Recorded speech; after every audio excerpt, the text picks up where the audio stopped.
అందరికీ నమస్కారం, ఆత్మ ప్రణామాలు.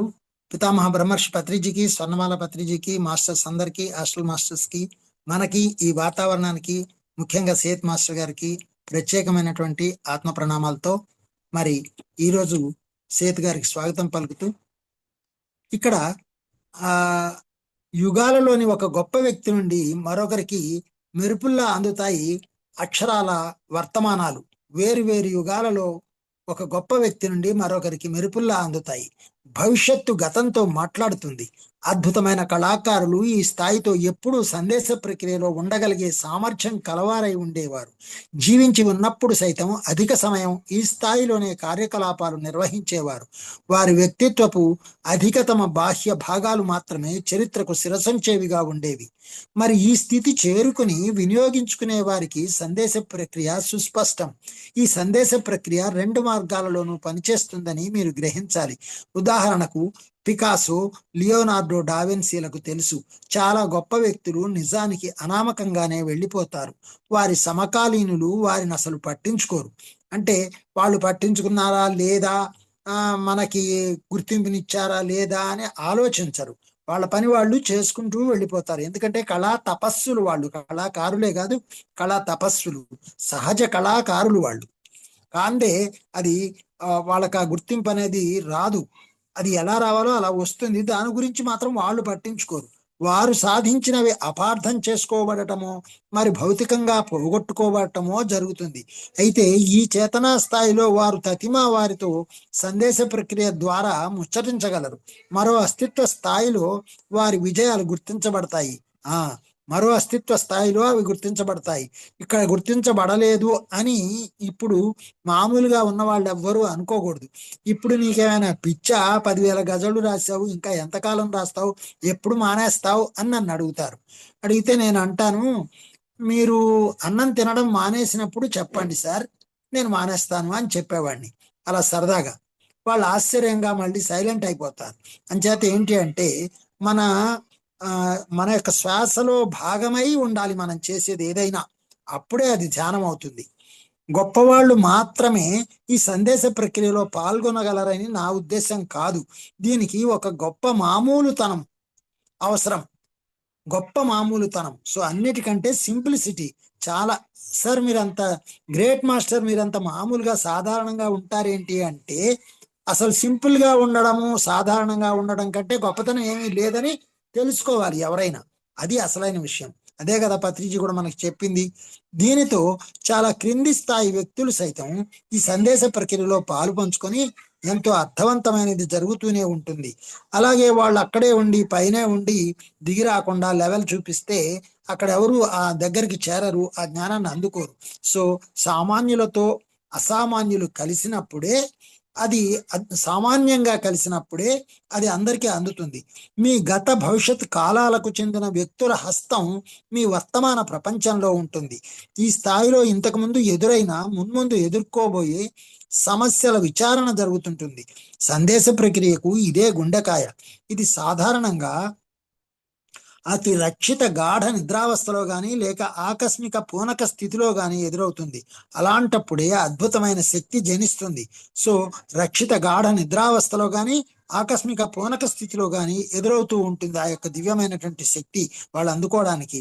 అందువల్లే వాళ్ళు అందుకున్న తర్వాత చాలా మామూలు స్థితిలో దాన్ని పంచుతూ ఉంటారు.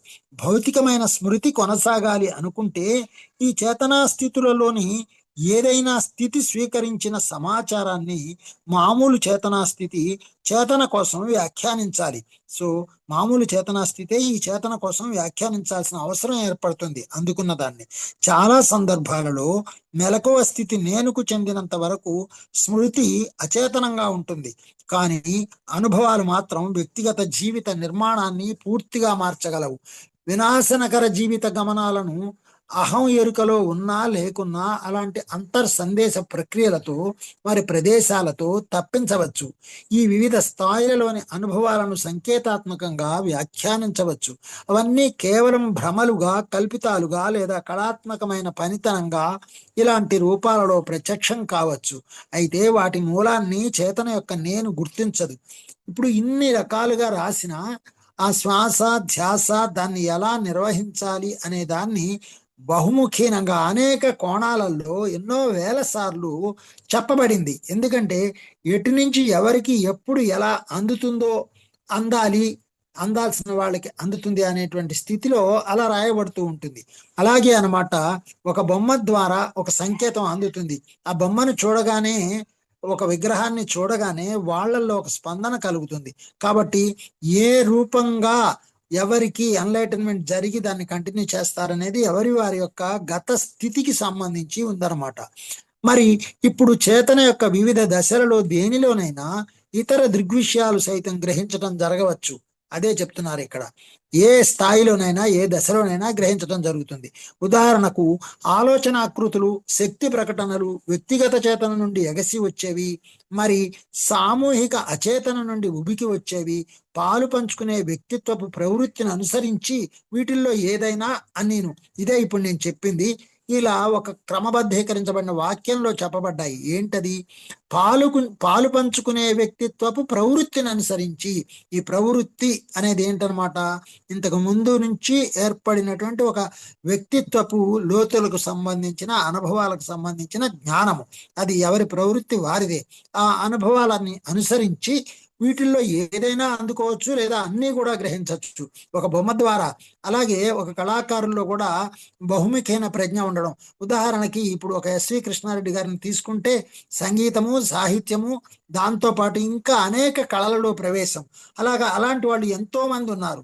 శిల్పము, చిత్రలేఖనము, రచన, ఇలాంటి అనుభవాలు ఉన్నటువంటి వాళ్ళు, అన్నిట్లో ప్రవేశం ఉన్న వాళ్ళు, ప్రవేశమే కాదు ప్రావీణ్యత ఉన్న వాళ్ళు కూడా చాలా మంది ఉన్నారు. సో అలా గ్రహించుకున్నారు, అన్నీ గ్రహించుకున్నారు కాబట్టి వాళ్ళు అలా చేయగలుగుతారు. సో వాటన్నిటినీ సహజ దృగ్విషయాలుగా, తరచుగా తటస్థ ఉద్దేశ్య పూర్వకాలుగా పరిగణించాలి. మరి ఇక్కడ వాటన్నిటినీ కూడా చాలా సహజమైనటువంటి, న్యాచురల్ గా వచ్చేటువంటి విషయాలుగా, ఉద్దేశపూర్వకాలుగా పరిగణించాలి. వాళ్ళు కావాలని నేర్చుకోవడానికి సిద్ధంగా ఉన్నారు కాబట్టే వాటిని పొందగలిగారు. ఆ అనుభవాలు కావాలని ఎన్నో జన్మలుగా తపస్సు చేయబట్టే అన్నిటినీ ఒక్కసారి పొందగలిగారు. ఒకటి ఉంటే ఒకటి ఉండదు అని చాలా మంది అంటుంటారు. అది కరెక్ట్ కాదు. అది ఎందుకు అంటే, ఒక దానిలో ప్రతిభ ఉంటే ఇంకో దాంట్లో ఉండకూడదా? ఎన్ని రకాలుగానైనా నేర్చుకోవచ్చు. ఎన్నో డిగ్రీలు, పిహెచ్డీలు చేసిన వాళ్ళు కూడా ఉన్నారు అనేక సబ్జెక్టులలో. తరచుగా ఆ ఆకృతులన్నీ వాటిని ఎదుర్కొనే వ్యక్తిత్వాల చేత చైతన్యవంతం చేయబడిన ప్రారంభ దశలో ఉన్నవే. అయితే వాటి కార్యకలాపాల స్వభావం మాత్రం సాపేక్షంగా స్తబ్దుగా ఒదిగి రూపధారణలోకి ఆయా వ్యక్తిత్వాల నుండి ఉరికి రావడం ద్వారా జరుగుతుంటుంది. వీటిని ఎదుర్కొనే వ్యక్తి దృగ్విషయాలను చైతన్యరహితం చేయాలంటే తన ఏకాగ్రతను పక్కకు మళ్లిస్తే చాలు. ఇప్పుడు తను చేస్తున్న పని నుంచి ఇది వదిలేయాలి అనుకుంటే దాని నుంచి ఆయన దృష్టి పక్కకి తప్పిస్తే చాలు, ఆటోమేటిక్గా అతను దానిలో నుంచి బయటికి రావచ్చు. అలాగా చేయాలి అనుకుంటేనే అది జరుగుతుంది. ఆ సంకల్పం ఉంటేనే అది జరుగుతుంది. జరిపేయాలనుకుంటే చాలా తేలిక. ఏకాగ్రతని పక్కకు జరిపితే చాలు.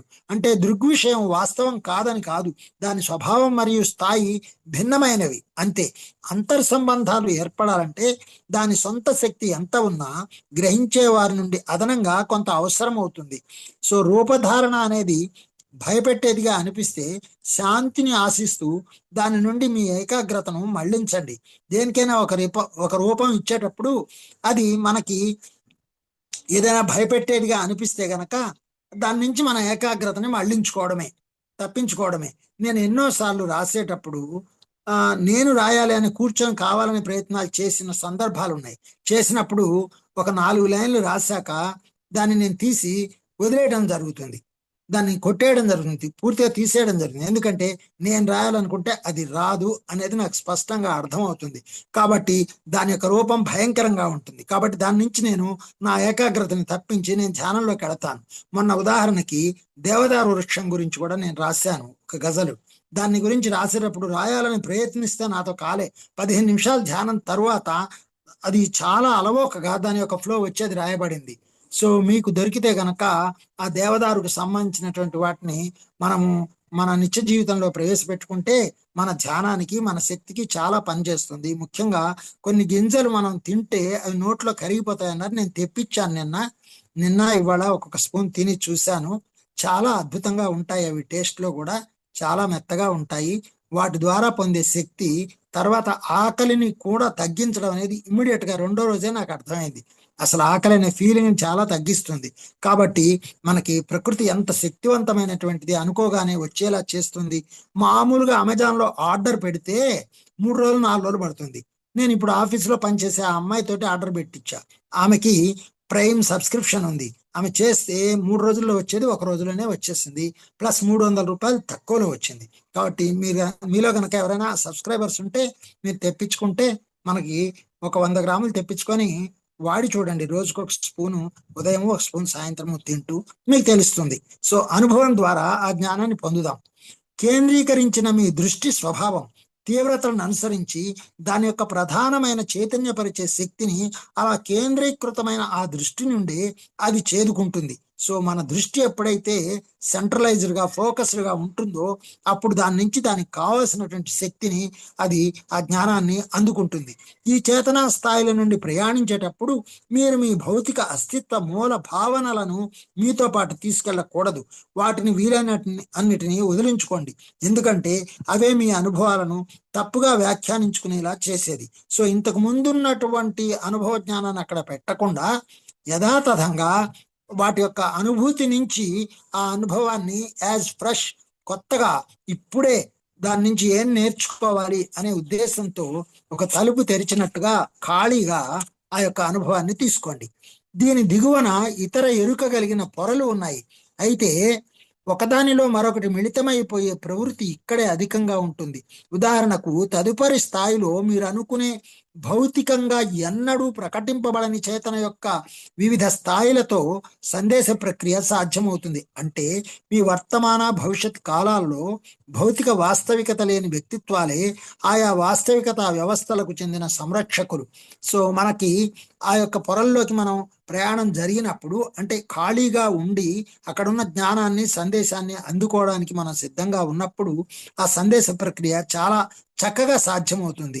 అంటే వర్తమాన భవిష్యత్ కాలాలలో భౌతిక వాస్తవికత లేని వ్యక్తిత్వాలు, అంటే ఇక్కడ ఫిజికల్గా లేనివే ఆ వాస్తవికతలకు చెందినటువంటి సంరక్షకులు, వాటిని రక్షించేవి. అందువల్ల ఇక్కడ మన ఎదురుగా ఉండవు, ఆల్రెడీ ఉన్నవి కాదవి.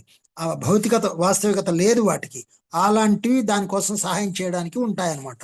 మరి ఈ స్థాయి నుండి దాదాపు అన్ని అనుభవాలు సంకేతాలుగా ప్రాతినిధ్యం వహిస్తాయి. ఇప్పుడు నేను చెప్పినట్టుగా ఆ రుచి నుంచి, ఆ శక్తి నుంచి, ఇప్పుడు వాళ్ళు చెప్పినవన్నీ గుర్తు పెట్టుకొని కాకుండా యాజ్ ఫ్రెష్, అసలేంటి దాని యొక్క తత్వం ఏంటి మనం తెలుసుకోవాలి అనుభూతి ద్వారా అనేటువంటి గ్రహింపు శక్తిని నిలుపుకొని ఏకాగ్రతతో ఆ పదార్థాలను వేటినైనా తీసుకోవాలన్నమాట. అలా కాని పక్షంలో అవి మీకు అర్ధరహితం అనిపిస్తాయి. అనుభవాలన్నీ ఏదో ఒక రకంగా అభౌతిక జీవితానికి, అభౌతిక చేతన మరియు ఆకృతులకు సంబంధించినవే ఉంటాయి. సో మనం పొందే అనుభవాలన్నీ కూడా ఈ అభౌతిక జీవితానికి సంబంధించినవి. అంటే ఏంటి? భౌతికంగా ఇక్కడ లేనటువంటిది, అంటే మానసికంగా మనకి జరిగేటువంటి ఒక సంఘర్షణ పూర్వకమైనటువంటి అనుభూతిని మనకి ఇస్తాయి ఆ అనుభవాలు. పదార్థం నుండి అవి సర్వస్వతంత్రమైనవి. ఆ యొక్క ఆకృతులు వాటి యొక్క అవి ఆ పదార్థానికి సంబంధించినవి కాదు. ఆ అనుభూతులు ఒక పదార్థాన్ని మనం నోట్లో వేసుకున్నప్పుడు కానీ, మనం ఒక పదార్థాన్ని ముట్టుకున్నప్పుడు కానీ దాని నుంచి వచ్చేటువంటి అనుభూతి ఏదైతే ఉందో అది సర్వస్వతంత్రమైంది. ఈ అనుభవాలన్నీ సదా వ్యక్తిత్వాలకే ఊతం ఇచ్చేవిగా ఉంటాయి. ఏ వ్యక్తిత్వాలకి? అభౌతిక వ్యక్తిత్వాలకే ఊతాన్ని ఇచ్చి మనలోకి ఆ యొక్క అనుభూతిని కలిగిస్తాయి. ఈ అనుభవ ప్రదర్శకుడు తనను తాను అద్భుతమైన, సౌందర్యవంతమైన, వైభవోపేతమైన ఈ భూమికి చెందని ఒక వాతావరణంలో కనుగొంటాడు. అదనమాట. ఎవరైతే అనుభూతి చెందుతున్నారో వాళ్ళు, అంటే ఇప్పుడు ఆ రుచిని చూసినప్పుడు ఆ అనుభూతి చెందేవాడు ఎవడైతే ఉన్నాడో లోపల, ఆ ఆత్మగతంగా, ఆత్మతత్వంగా ఎవడైతే ఉన్నాడో వాడు ఈ భూమికి చెందని ఒక వాతావరణంలో తనను తాను కనుగొంటాడు తద్వారా.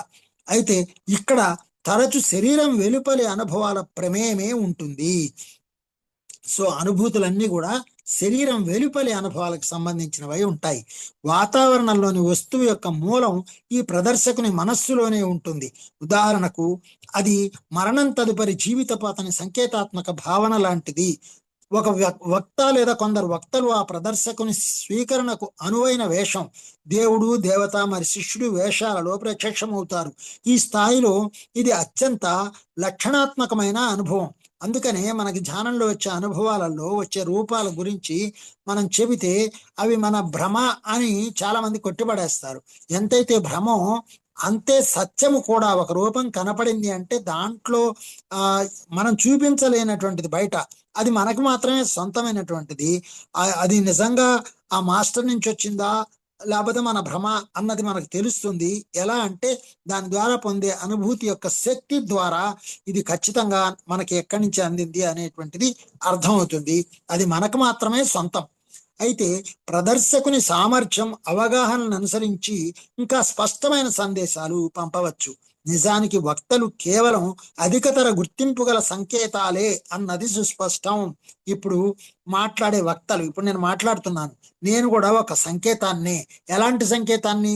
స్పష్టతని మీకు ఇవ్వడానికి తగినటువంటి ఒక సంకేతాన్ని మాత్రమే నేను, నాకు తెలిసిన మేరకు అక్షరాలలో ఈ అక్షరాల సంకేతాలతో నేను మీకు భావాత్మకంగా అనుభూతి పొందడానికి తగిన సహాయం చేసే ఒక సంకేతంగా పనిచేస్తానన్నమాట. అలాగే పరస్పరం మనమంతా ఒకరికొకరు సంకేతాలుగా పనిచేస్తూ ఉంటామన్నమాట. ఒక బొమ్మ ఎలాగైతే సంకేతమో, ఒక ప్రాణి, ఒక మనిషి కూడా ఒక సంకేతమే, ఒక జ్ఞానానికి ప్రతీకయే. కాబట్టి అయితే ప్రదర్శకుని సామర్థ్యం, అవగాహనను అనుసరించి ఇంకా స్పష్టమైన సందేశాలు పంపవచ్చు. సో ఎవరైతే ఇప్పుడు నేను మాట్లాడుతున్నాను, నా అవగాహన, నా సామర్థ్యం చాలా స్పష్టంగా పంపడానికి నేను పొందినటువంటి అవగాహనని బట్టే ఉంటుంది. వక్తలు కేవలం అధికతర గుర్తింపు గల సంకేతాలే. కొందరు సందేశాలను చాలా తేలికగా అర్థం చేసుకోగలరు. ఇప్పుడు ఉదాహరణకి నేను ఒక వారం రోజుల క్రితం ఒక మాస్టర్ గారికి ఆఫీస్లో మన అనస్టాషియా కథ, వాస్తవమైనటువంటి ఈ యొక్క ధ్యాన జగత్తులోని స్టోరీని నేను వినిపించాను. వినిపించిన తర్వాత 2 రోజులకి ఆయన నాకు కల వచ్చింది అని వచ్చారు. చాలా భయమేసింది అని వచ్చారు, చెబుతున్నారు. ఆ కల ఏంటి అంటే, ఆయన పూరి జగన్నాథుడి యొక్క గుండెల మీద చెయ్యి పెట్టి కొట్టి ఆయన యొక్క హృదయాన్ని, ఆయన గుండెని లాక్కొని తీసుకొని వెళ్ళిపోతుంటే ఆయన వెనక ఒక పాము పడిందట. దానికి ఆయన బెంబేలెత్తిపోయి వచ్చి చెప్పాడు. అంటే ఏంటి అంటే, విగ్రహారాధనలో ఉన్న నువ్వు ఆ విగ్రహంలో ఉన్న శక్తిని చూసి దాని యొక్క హృదయాన్ని, ఆ శక్తి యొక్క హృదయాన్ని, అంటే నేను నీతో సమానమే, నీది నాది ఒకటే, నువ్వు నేను ఒకటే, నీ హృదయమే నా హృదయం, అందువల్ల నేను నా హృదయాన్ని నేను సొంతం చేసుకున్నాను అని వెళ్ళేటువంటి దాని యొక్క మొత్తం ప్రతిబింబం కలిసి సంకేతాత్మకమైన ఒక కుండలిని శక్తిగా ఆ పాము వెంటబడి వెరీ గుడ్ అంటోందిరా నాయన నిన్ను అని నేను చెబితే ఆయన దెబ్బకి ఆశ్చర్యపోయి, అమ్మో ఇంతుందా సార్ అన్నాడు. సో అలాగా సంకేతాలుగా మనం ఎలా పనిచేస్తాము, ఎలా అర్థం చేసుకుంటాము, మన అవగాహన శక్తి ఎలా ఉంటుంది అంటే, మనం చేసేటువంటి ధ్యానాన్ని బట్టి, మనం కూర్చునేటువంటి మన మనస్సు ధ్యానానికి అంకితమైన స్థితిని బట్టి ఆ యొక్క మనస్సుకి అతీతమైనటువంటి జ్ఞానాన్ని మనం అందుకోవటం జరుగుతుంది. వాతావరణంలోకి మరింత లోతుకు చొచ్చుకుపోవటం అప్పుడు సాధ్యపడవచ్చు. ఈ స్థితిలో భూత భవిష్యత్ చరిత్రల అద్భుత మనోదర్శనం లభించవచ్చు. అదిగో భూత భవిష్యత్ చరిత్రల అద్భుత మనోదర్శనం లభిస్తుంది చేతన యొక్క ఈ స్థాయి. అయితే మరి ఆ మాస్టర్ గారికి వచ్చిన దానికి వ్యాఖ్యానం సాధారణంగా నేను చెప్పకూడదు. నేను ఎందుకు చెప్పాను? అక్కడ నాకు స్పష్టంగా కనపడింది కాబట్టి చెప్పాను. కనపడకపోతే నాకు గనక అది స్పష్టంగా విడివడకపోతే, సంకేతం విడివడకపోతే, అది మీరు మళ్ళీ ధ్యానంలో కూర్చొని తెలుసుకోండి అనే దగ్గరే ఆపేస్తాను. కాబట్టి మనకు స్పష్టత లేనప్పుడు మనం మాట్లాడము అనేది మనం ఈ ధ్యానం ద్వారా తెలుసుకుంటాం. చేతన యొక్క ఈ స్థాయిలు అన్నింటిలోనూ వివిధ రకాల సందేశ ప్రక్రియల చిత్ర యవనికలు నిండి ఉన్నాయి. యవనికలు అంటే తెరలు, చిత్ర యవనికలు అంటే ఈ యొక్క మనకి స్టేజ్ మీద నాటకం జరిగేటప్పుడు తెరలు, వెనక ఉన్న తెరలు మారుస్తూ ఉంటారు. అలాగా సినిమాలో ఏంటంటే స్క్రీన్ 1, స్క్రీన్ 2, స్క్రీన్ 3 అని స్క్రీన్ ప్లే రాస్తుంటారు. ఎప్పుడు స్క్రీన్ మారాలి, వెనక ఉన్న వాతావరణం ఎప్పుడు మారాలి, ఏం మారాలి, ఎలా ఉండాలనేది చెప్తారు. దాన్ని స్క్రీన్ ప్లేకి సంబంధించిన వాటిని చిత్ర యవనికలు అని ట్రాన్స్లేషన్ చేశారు. ఇక్కడ పాలు పంచుకునే ఈ వ్యక్తిత్వపు లక్ష్యాన్ని అనుసరించి వాటిని వెన్నంటిపోవచ్చు.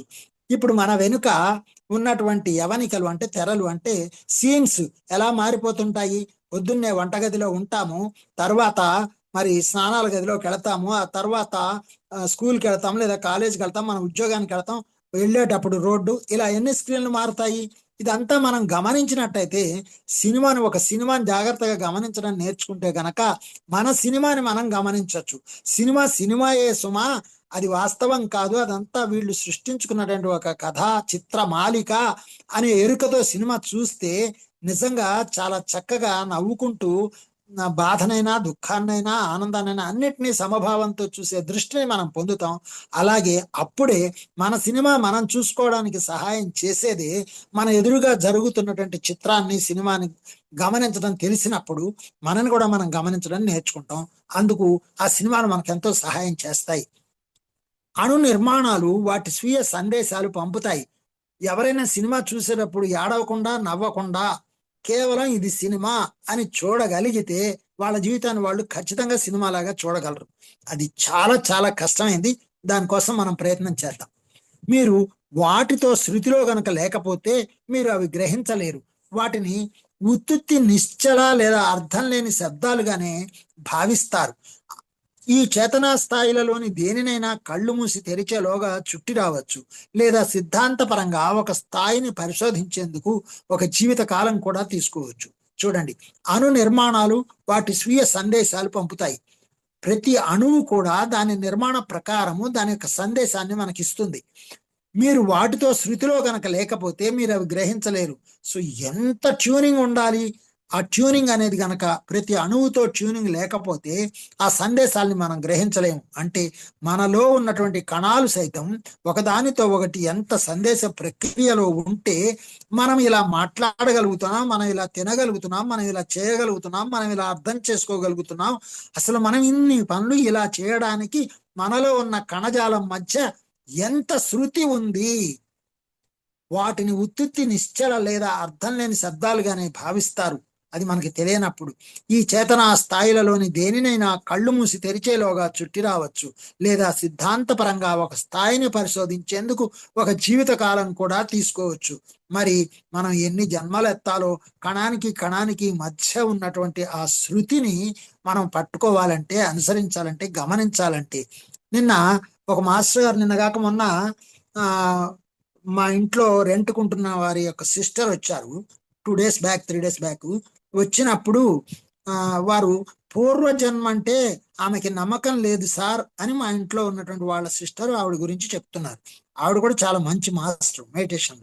అయితే నమ్మకం లేదు అంటే నేను వెంటనే చెప్పాను, చాలా సంతోషం అండి, మీకు పూర్వజన్మ ఉంది అనే విషయాన్ని నేను నిరూపించడానికి ప్రయత్నం చేస్తాను. చూడండి, పూర్వజన్మ లేదు అనే అనుకోండి మీరు, కానీ నేను ఉంది అని నిరూపించడానికి ప్రయత్నం చేస్తాను.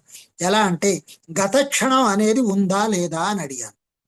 ఉంది కదా అన్నారు. సో గత క్షణం ఇప్పుడు లేదు కదా, అదే పూర్వజన్మ.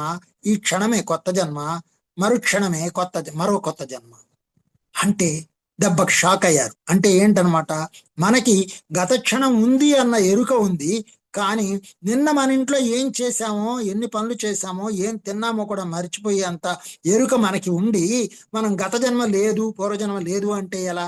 కాబట్టి మన యొక్క శక్తి స్థాయిని బట్టి అది లేదు అంటాం, కానీ అన్నీ అక్కడ ఉన్నాయి. సో ఉన్నది ఉన్నట్టుగా చూడాలంటే ఎంత లోతుగా వెళ్ళి ఎంత శృతిలో ఉంటే మనం వాటిని చూడగలుగుతాం. ఉదాహరణకు మీకు చాలా ప్రముఖమైన 4వ స్థాయి అనుభవాలు కలగవచ్చు. మొదటి 3 స్థాయిల ఎరుక ఏమాత్రం లేకపోయినా వారేమిటో వారికి తెలిసిన వారికి, మరి వాటిని ఎలా ఉపయోగించుకోవాలో తెలిసిన వారికి మాత్రమే ఈ దశలు అనేవి ఉన్నాయి. ఎలా ఉపయోగించుకోవాలి, ఎలా తెలుసుకోవాలి అనేటువంటి శక్తి స్థాయిలో ఉన్న వాళ్ళకే ఆ యొక్క పరిస్థితులన్నీ అవగాహనకు వచ్చి ఆ జ్ఞానం అనేది అందుతుంది. లేకపోతే వాటిని చక్కగా పక్కకు జరిపి ముందుకు వెళ్ళిపోతూ ఉంటారు. చాలా మంది సహజ ప్రేరణతో వారి వారి మార్గాలను కనుగొంటారు. ఇతర క్షితిజ సమాంతర ప్రక్క స్థాయిలు మీకప్పుడు వర్తమానం యొక్క వివిధ వాస్తవికత పర్యాయాలతో ప్రమేయం కలగజేస్తాయి. వాటిలో ప్రతి ఒక్కటి మీ సొంత వాస్తవికత నుండి చాలా దూరంలో ఉంటుంది. మరి వీటిలోని చాలా వ్యవస్థలలో మీకు తెలిసిన జీవన్మరణాలు సంభవించవు. ఇక్కడ కాలం నిజానికి భారంగా అనిపిస్తుంది. ఇప్పుడు ఇందాక చెప్పుకున్న ఉదాహరణలో గత క్షణాన్ని గత జన్మని, ఈ క్షణాన్ని ప్రస్తుత జన్మని అని నేను మామూలుగా చెప్పడమే కాదు, అక్కడ ఇంకా సైంటిఫిక్ గా ఒక ప్రూఫ్ కూడా ఇవ్వాలి. ఏంటంటే ఒక క్షణంలో 1000 వంతులో మనలో ఎన్నో కణాలు మరణించడము, కొత్త కణాలు పుట్టడము జరుగుతుంది. అదే ధ్యానంలో అయితే మరణించిన కణాలను కూడా పునరుత్తేజితం చేసుకోవడం జరుగుతుంది. అందువల్లనే పూర్వజన్మ స్మృతి జ్ఞానం అందుకునే అవకాశం ఉంది. మరణించిన కణాలను కూడా మనం ఇప్పుడు ఉత్తేజితం చేసుకుంటున్నాం. అలాగే మరణించినటువంటి జన్మ ఆ ఖాళీ చేసినటువంటి జన్మను కూడా మనం ఇప్పుడు పునరుత్తేజితం చేసుకొని ఆ యొక్క జ్ఞానాన్ని అందుకోవలసినటువంటి అవసరం ఉంటేనే అది మనకు అందుతుంది. అందనంత మాత్రాన అది లేదు అని అనుకోవడానికి లేదు. మనం శృతి చేసుకునే స్థాయి మన యొక్క అవసరాన్ని బట్టి, ఇప్పుడు దాని యొక్క ఆ జ్ఞానం యొక్క అవసరాన్ని బట్టి మాత్రమే శృతి చేయబడుతుంది. ఈ వ్యవస్థలో మూల భావనలు మీ సొంత వాటికి ఎంత భిన్నంగా ఉంటూ ఉంటాయంటే ఆ అనుభవాలను మీరు కేవలం కల్పితాలుగానే స్వీకరిస్తారు. ఈ కారణంగా ఆ దిశలలో ప్రయాణించడం అంత తగిన విధంగా అనిపించదు. కొన్నిటిలో అంతర్నిర్మిత అవరోధాలుంటాయి. ఉదాహరణకు, మీ విశ్వంలోంచి పదార్థ విరుద్ధ విశ్వంలోకి చొప్పించడం చాలా కష్టం. మీ ఆలోచనల విద్యుదయస్కాంత భర్తీ సైతం ప్రతికూలంగానే ప్రభావితమవుతుంది. కాకపోతే సిద్ధాంతపరంగా చేతన యొక్క ఇలాంటి పక్క స్థాయిలలోని దేని మూలంగానైనా ఇది సాధ్యమే. ఇక్కడ భాష ఇంత క్లిష్టంగా ఉన్నప్పటికీ దీన్ని మనం సులభతరంగా అర్థం చేసుకోవాలంటే ఏంటి అంటే, అంతర్నిర్మిత అవరోధాలు ఉంటాయి అంటే మనలోనే మనం పెట్టుకున్నటువంటి అడ్డుగోడలు ఉంటాయి. మనకు మనమే. కారణం ఏంటంటే కొన్ని భయాలు ఉంటాయి. ఉదాహరణకు, మీ విశ్వంలోంచి పదార్థ విరుద్ధ విశ్వంలోకి, పదార్థానికి వ్యతిరేకమైన విశ్వం అంటే ఏంటి, అక్కడ పదార్థం ఉండదు, కేవలం సూక్ష్మతలం. అక్కడ దాంట్లోకి ప్రవేశించినప్పుడు అది చాలా కష్టం అవుతుంది. మీ ఆలోచనల విద్యుదయస్కాంత భర్తీ సైతం, మన ఆలోచనలకి ఒక ఎలక్ట్రోమాగ్నెటిక్ ఎనర్జీ ఉంటుంది, దాన్ని నింపడం కూడా ప్రతికూలంగానే ప్రభావితం అవుతుంది, ఎందుకంటే అక్కడ పదార్థం ఉండదు కాబట్టి. కాకపోతే సిద్ధాంతపరంగా చేతన యొక్క ఇలాంటి పక్క స్థాయిలలోని దేని మూలంగానైనా ఇది సాధ్యమే. సో మన చేతనకున్నటువంటి పక్క స్థాయిలలో దేని వలనైనా ఇది జరగచ్చు. కాబట్టి మీరు తరచుగా చేతన యొక్క ఇలాంటి ప్రదేశాలను మీ కళల స్థితిలో సందర్శిస్తుంటారు.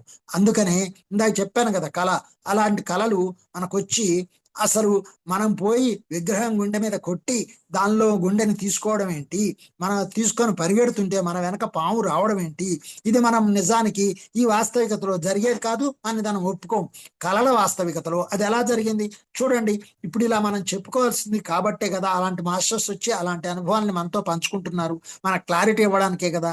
సో సేత్ గారు కానీ, మన గ్రేట్ ఆస్ట్రల్ మాస్టర్స్ కానీ, పత్రిజీ కానీ సందర్భోచితంగా మనకు ఎలాంటి అనుభవాలను ఇస్తున్నారు.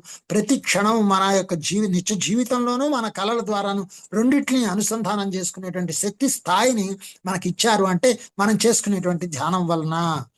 కాబట్టి మన అంకిత భావం వలన, మనం కావాలని కోరుకోవడం వలన, మన సంకల్ప శక్తి వలన అదంతా ఒక అద్భుతమైన కళగా నెమరు వేసుకుంటారు. తెల్లవారు లేవగానే సహజ ప్రేరణ వలన మీరు వాటిల్లోకి పడిపోయి, మనం సహజ ప్రేరణ మనకు కావాలని ఉంది, దాంతోనే మనం అందులో పడిపోయి, కానీ పొద్దున్నే లేవగానే ఇదేదో కళ అని కొట్టిపారేయడం అనేది మామూలు వాళ్ళు అవుతుంది. అందువల్లే ఆయన భయపడ్డారు. నేను చెప్పాను, ఇక్కడ భయపడాల్సింది ఏమీ లేదు, మీరు ధ్యానం చేస్తూ ఉంటే మీకు ముందు ముందు మీకే అర్థం అవుతాయి అని చెప్పడం జరిగింది. శరీరంలాగే చేతన కూడా తన అన్ని భాగాలను వివిధ కార్యకలాపాలకు ఉపయోగించుకోవాలి. ఆ కారణంగా శరీరంలాగే చేతన కూడా అన్ని భాగాలను వివిధ కార్యకలాపాలకు ఉపయోగించుకోవాలి. ఆ కారణంగా మీరు నిద్రించే వేళ చేతన ఇలాంటి అనేక దిశలలోకి ప్రయాణిస్తూ, ఇష్టం ఉన్నా లేకపోయినా వివిధ దశలలో అందుబాటులోకి వచ్చే వాస్తవికతలను ముక్కలుగా గ్రహిస్తూనే ఉంటుంది. సో ఆ చేతన చేసేటువంటి ఆట అన్నమాట ఇది. ఆ చేతనలో నిక్షిప్తమైనటువంటి భావాల వలన ఆ మన చేతనకి మనమే ఒక అస్పష్టతని, మన యొక్క భయాన్ని, మన యొక్క అవగాహన లోపాన్ని మనం అక్కడ రికార్డ్ చేసుకున్నాం. అందువల్ల చేతన దాన్ని తొలగించడానికి మన యొక్క ఇతర వాస్తవికతల్లో, ముఖ్యంగా కళల వాస్తవికతలో దాన్ని క్లియర్ చేస్తుంది, మనకు స్పష్టతని తీసుకొస్తుంది, దానికోసం ప్రయత్నిస్తుంది. సో అయితే అది కూడా ఇంతకుముందు కూడా మీకు చెప్పాను ఒకసారి. ఏంటి అంటే, మనకి షిరిడి సాయిబాబా స్వప్నాల ద్వారా రోగాలు నయం చేయడం చూసాం. సో స్వప్నాల ద్వారా జ్ఞానం ఇవ్వడం చూసాం. అలాగే మరి విరేచనాలు వస్తే పల్లీలు తినిపించారు ఆయన. మామూలుగా పల్లీలు తింటే విరోచనాలు ఎక్కువైతాయని మనకి భయం, కానీ బాబా ఇస్తే అక్కడ తగ్గిపోయాయి. అంటే ఆ యొక్క చేతన ఎలా పని చేస్తుంది అంటే, మనలో ఉన్నటువంటి వ్యతిరేక భావాలని తొలగించడానికి బాబా అలాగా చేసేవారనమాట. కాబట్టి ఆయన అర్థం చేసుకున్న వాళ్ళు ఎవరు? ఇది మీ మామూలు భౌతిక కేంద్రీకరణకు దిగువన కూడా, మీ రోజువారీ కార్యకలాపాలలో మునిగి ఉన్నప్పుడు కూడా కొంతమేర జరుగుతూనే ఉంటుంది. సహజంగా మన లోపల ఉన్నటువంటి, మనం ఇచ్చుకున్నటువంటి ఫీడింగ్ వలన మన చేతన మనకి రోజువారీ కార్యకలాపాలలో కూడా ఈ అనుభవాలను ఇస్తూ ఉంటుంది. కానీ మనం వాటి ఎరుకలో ఉండం, అవి పక్కకి ఆటోమేటిక్గా జరిగిపోతూ ఉంటాయి. ఇంతకు ముందే చెప్పిన వర్తమానం యొక్క పర్యాయాలు అనేవి ప్రస్తుతపు లక్ష్య స్థావరాలను గ్రహించే ప్రత్యామ్నాయ విధానాలు కావు. వర్తమానం యొక్క పర్యాయాలు నిజానికి చాలా ఉన్నాయి. అయితే మీరు కేవలం ఒకదానిలోనే కేంద్రీకరింపబడి ఉన్నారు. మనం చాలా కాన్సన్ట్రేటెడ్గా ఒకే ఒక పనితో ఉంటే మనం వాటిని గ్రహించలేము. ప్రతి క్షణము గమనించే స్థితి, కళ్ళు మూసినా తెరిచినా జరుగుతున్న దాన్ని, చేస్తున్న దాన్ని, పరిసరాలను మనం గమనించే స్థితిలో గనక ఎదిగితే, ఎరుక అంటే అదనమాట. త్రికోణమితీయంగా అంటే గమనించే స్థితిలో ఒకటి స్వయంగా మనం చేసుకునేవి, మన పక్కన జరిగేవి, మన అనుభవంలోకి వచ్చేటువంటి వాతావరణ పరిస్థితులు అన్నిటినీ గమనించాలన్నమాట ఏకకాలంలో. మీ ఏకాగ్రత క్షణకాలం చెదిరిన మరో వర్తమానం యొక్క ఒక పర్యాయాన్ని క్షణికంగా చూడగల స్థితిలోకి తరచూ పడిపోవచ్చు. సో మనము ఏమవుతుందో అనే ఒక ఆందోళన జరిగినప్పుడు పక్కనే ఉన్నటువంటి ఒక వాస్తవికతలోకి ప్రవేశించడం జరుగుతుంది, ఊహించుకోవడం జరుగుతుంది. మీ మొత్తం నేనుకు, ఆత్మకు అలాంటి అన్ని వ్యవస్థలలోనూ దాని వాస్తవికత గురించి తెలుసు. అంటే మనకి ఏ చిన్న ఆలోచన వచ్చినా అది ఏదో ఒక వాస్తవికతలో రూపాన్ని తీసుకుంటూనే ఉంటుంది. అందుకని ఆలోచన రహిత స్థితిలో, ధ్యానంలో మనము కూడా ఎన్నో చోట్లకు వాస్తవికతలోకి ప్రవేశించి వాటిని చూడడము, గ్రహించడము, వాటిని స్పష్టంగా మరి మనం క్లియర్ చేసుకోవడం జరుగుతుంది. అందులోనే భాగమైన మీరు కూడా ప్రగతి సాధన దిశగా, నేనును ఎరుకపరుచుకునే దిశగా పనిచేస్తుంటారు. అంటే ఈ నేను ఎన్ని రకాలుగా, ఎన్ని లోకాల్లో ఏ విధంగా పనిచేస్తోంది అనేటువంటి ఒక ప్రగతిని సాధించడానికి మనము పనిచేస్తూ ఉండడము తెలుస్తుంది మనకి. మీరు ముందే ఆరితేరిన వారైనప్పుడు మీరు నిద్రించే వేళలోనూ చేతన యొక్క ఇతర దశలలోకి ఇష్టం లేకుండా నెట్టబడరు. ఇది చాలా ముఖ్యమైన విషయం. ఇలాంటి విషయాలన్నీ చాలా హైలైట్ చేసి కూడా ఇందులో వేయడం జరిగింది. పుస్తకంలో వేసేటప్పుడు కొంచెం డార్క్ ప్రింట్లో ఇవ్వడం జరిగింది. ముందే ఆరితేరిన వారైనప్పుడు అంటే మీకు వీటి పట్ల నేర్పరితనం ఉన్నట్లయితే నిద్రించే వేళలోనూ చేతన యొక్క ఇతర దశలలోకి ఇష్టం లేకుండా నెట్టబడరు. అంటే మీరు మీ ఇష్టంతో మీ చేతన యొక్క ఇతర దశల్లోకి కలలో వెళ్ళడం కూడా జరుగుతుంది. మీరు అర్థం చేసుకుని ఆ కార్యకలాపాలను నిర్దేశించగలరు. ఎలాంటి కలలు కనాలో కూడా మనం నిర్ణయించుకోవచ్చు, వాటికి ఒక డైరెక్షన్ ఇచ్చుకోవచ్చు. చేతన అనేది ఆత్మ యొక్క ఒక సుగుణం, అనేక దిశలలోకి తిరగగల పరికరం. మీరే మీ చేతన కాదు, అది మీకు, మీ ఆత్మకు చెందినది. అంటే ఉదాహరణకి నేను ఇక్కడ చెప్తాను, మన కలంలో నింపుకునే సిరా లాంటిది చేతన అంటే. సో మన నేనుకు బలాన్ని ఇచ్చేటువంటి దివ్య కాంతి అది. ఆ కాంతిని మనం ఏ మూసలోకి పోస్తే ఆ పదార్థంగా మారుతుంది. అంటే మనం ఏ కళలైతే కనాలనుకుంటున్నామో, వేటినైతే మనం తెలుసుకోవాలనుకుంటున్నామో వాటిల్లోకి పరివర్తితం చేసుకోవచ్చు. ఆ శిరాన్ని పోసుకోవచ్చు, అది ఆ రూపం తీసుకుంటుంది. కాంతి శిరా అది. మీరు దానిని ఉపయోగించడం నేర్చుకుంటున్నారు. మీరు ఏ మేరకు చేతన వివిధ పార్శ్వాలను అర్థం చేసుకొని వినియోగించడం నేర్చుకుంటారో అంత మేరకే మీ సొంత వాస్తవికతను అర్థం చేసుకోవడం జరుగుతుంది. అలాంటప్పుడే అహం యొక్క చేతన నిజంగా చేతనతో ఉంటుంది. సో అహం అంటే బ్రహ్మ.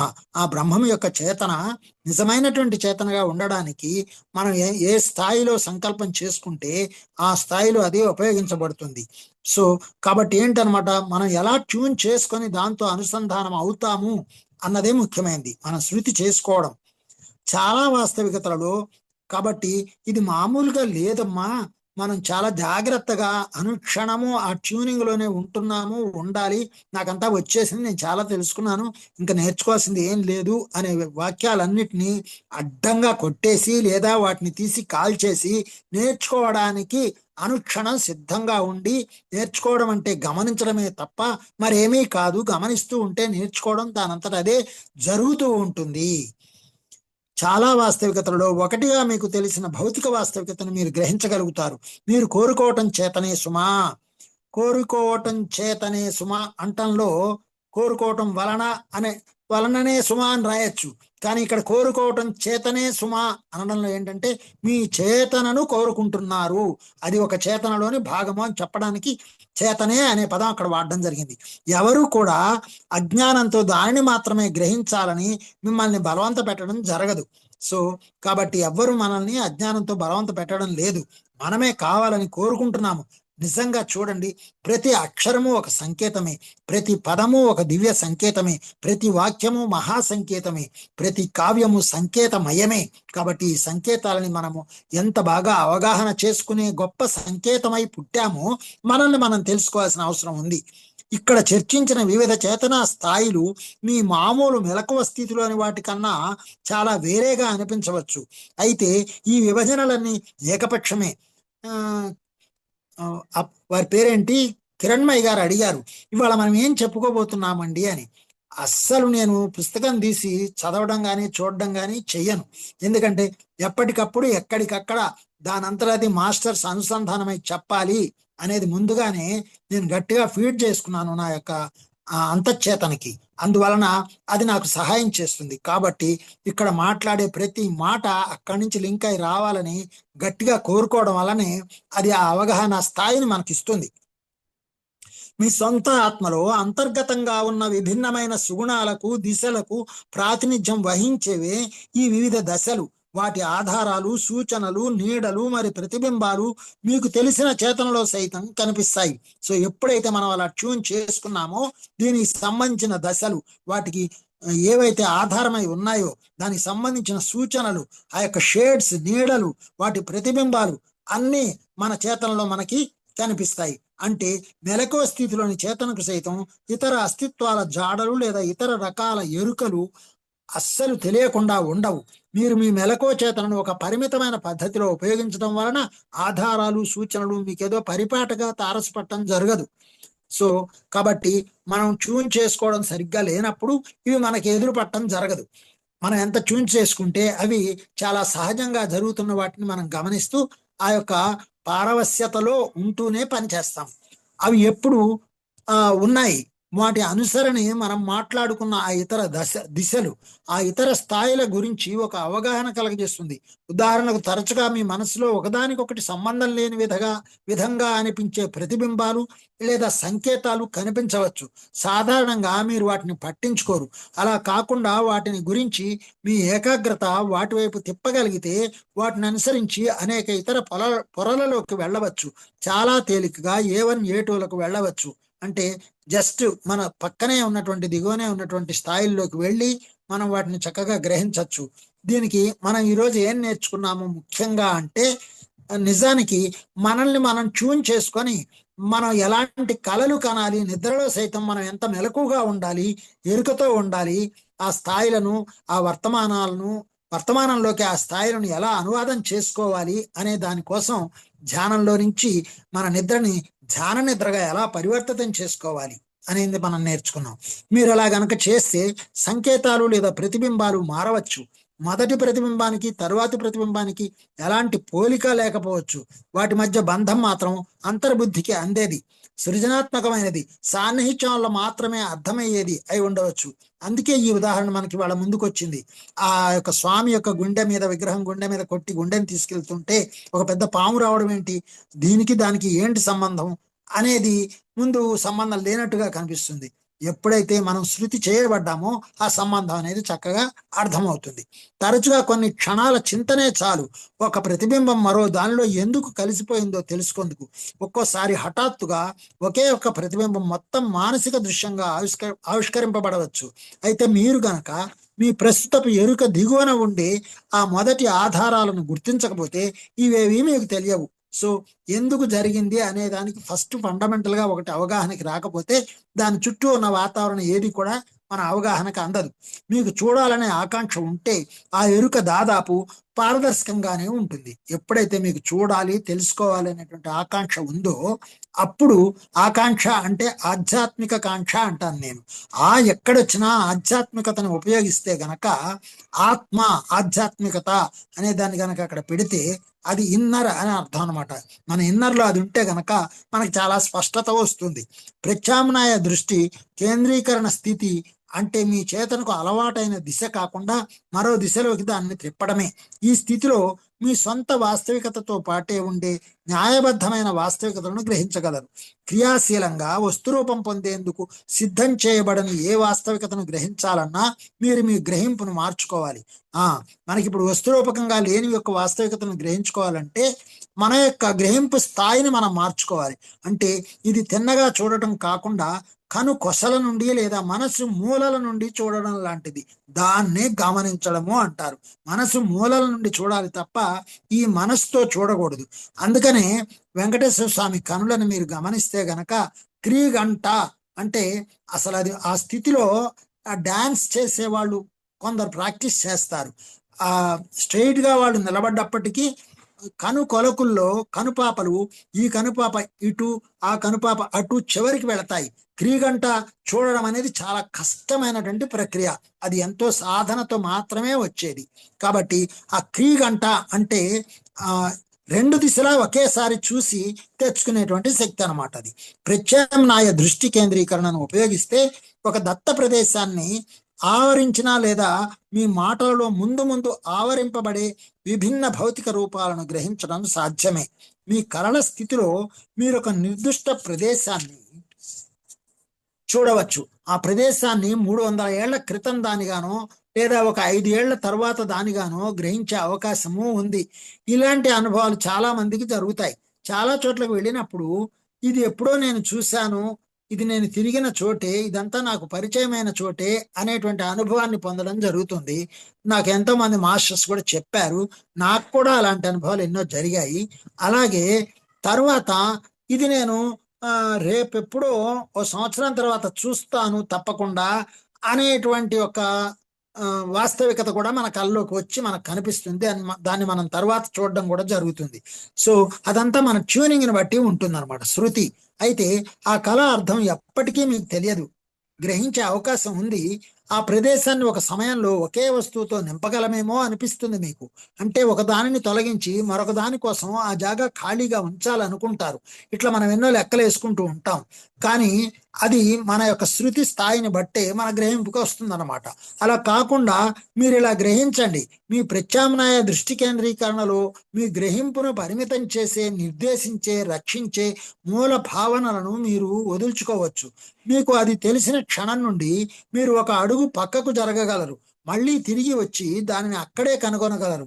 చేతన వంగి కాలానికి సలాం చేస్తున్నట్లు నటిస్తుంది. సో మనము మన చేతనని పక్కకి జరుపుతూ ఉంటాము.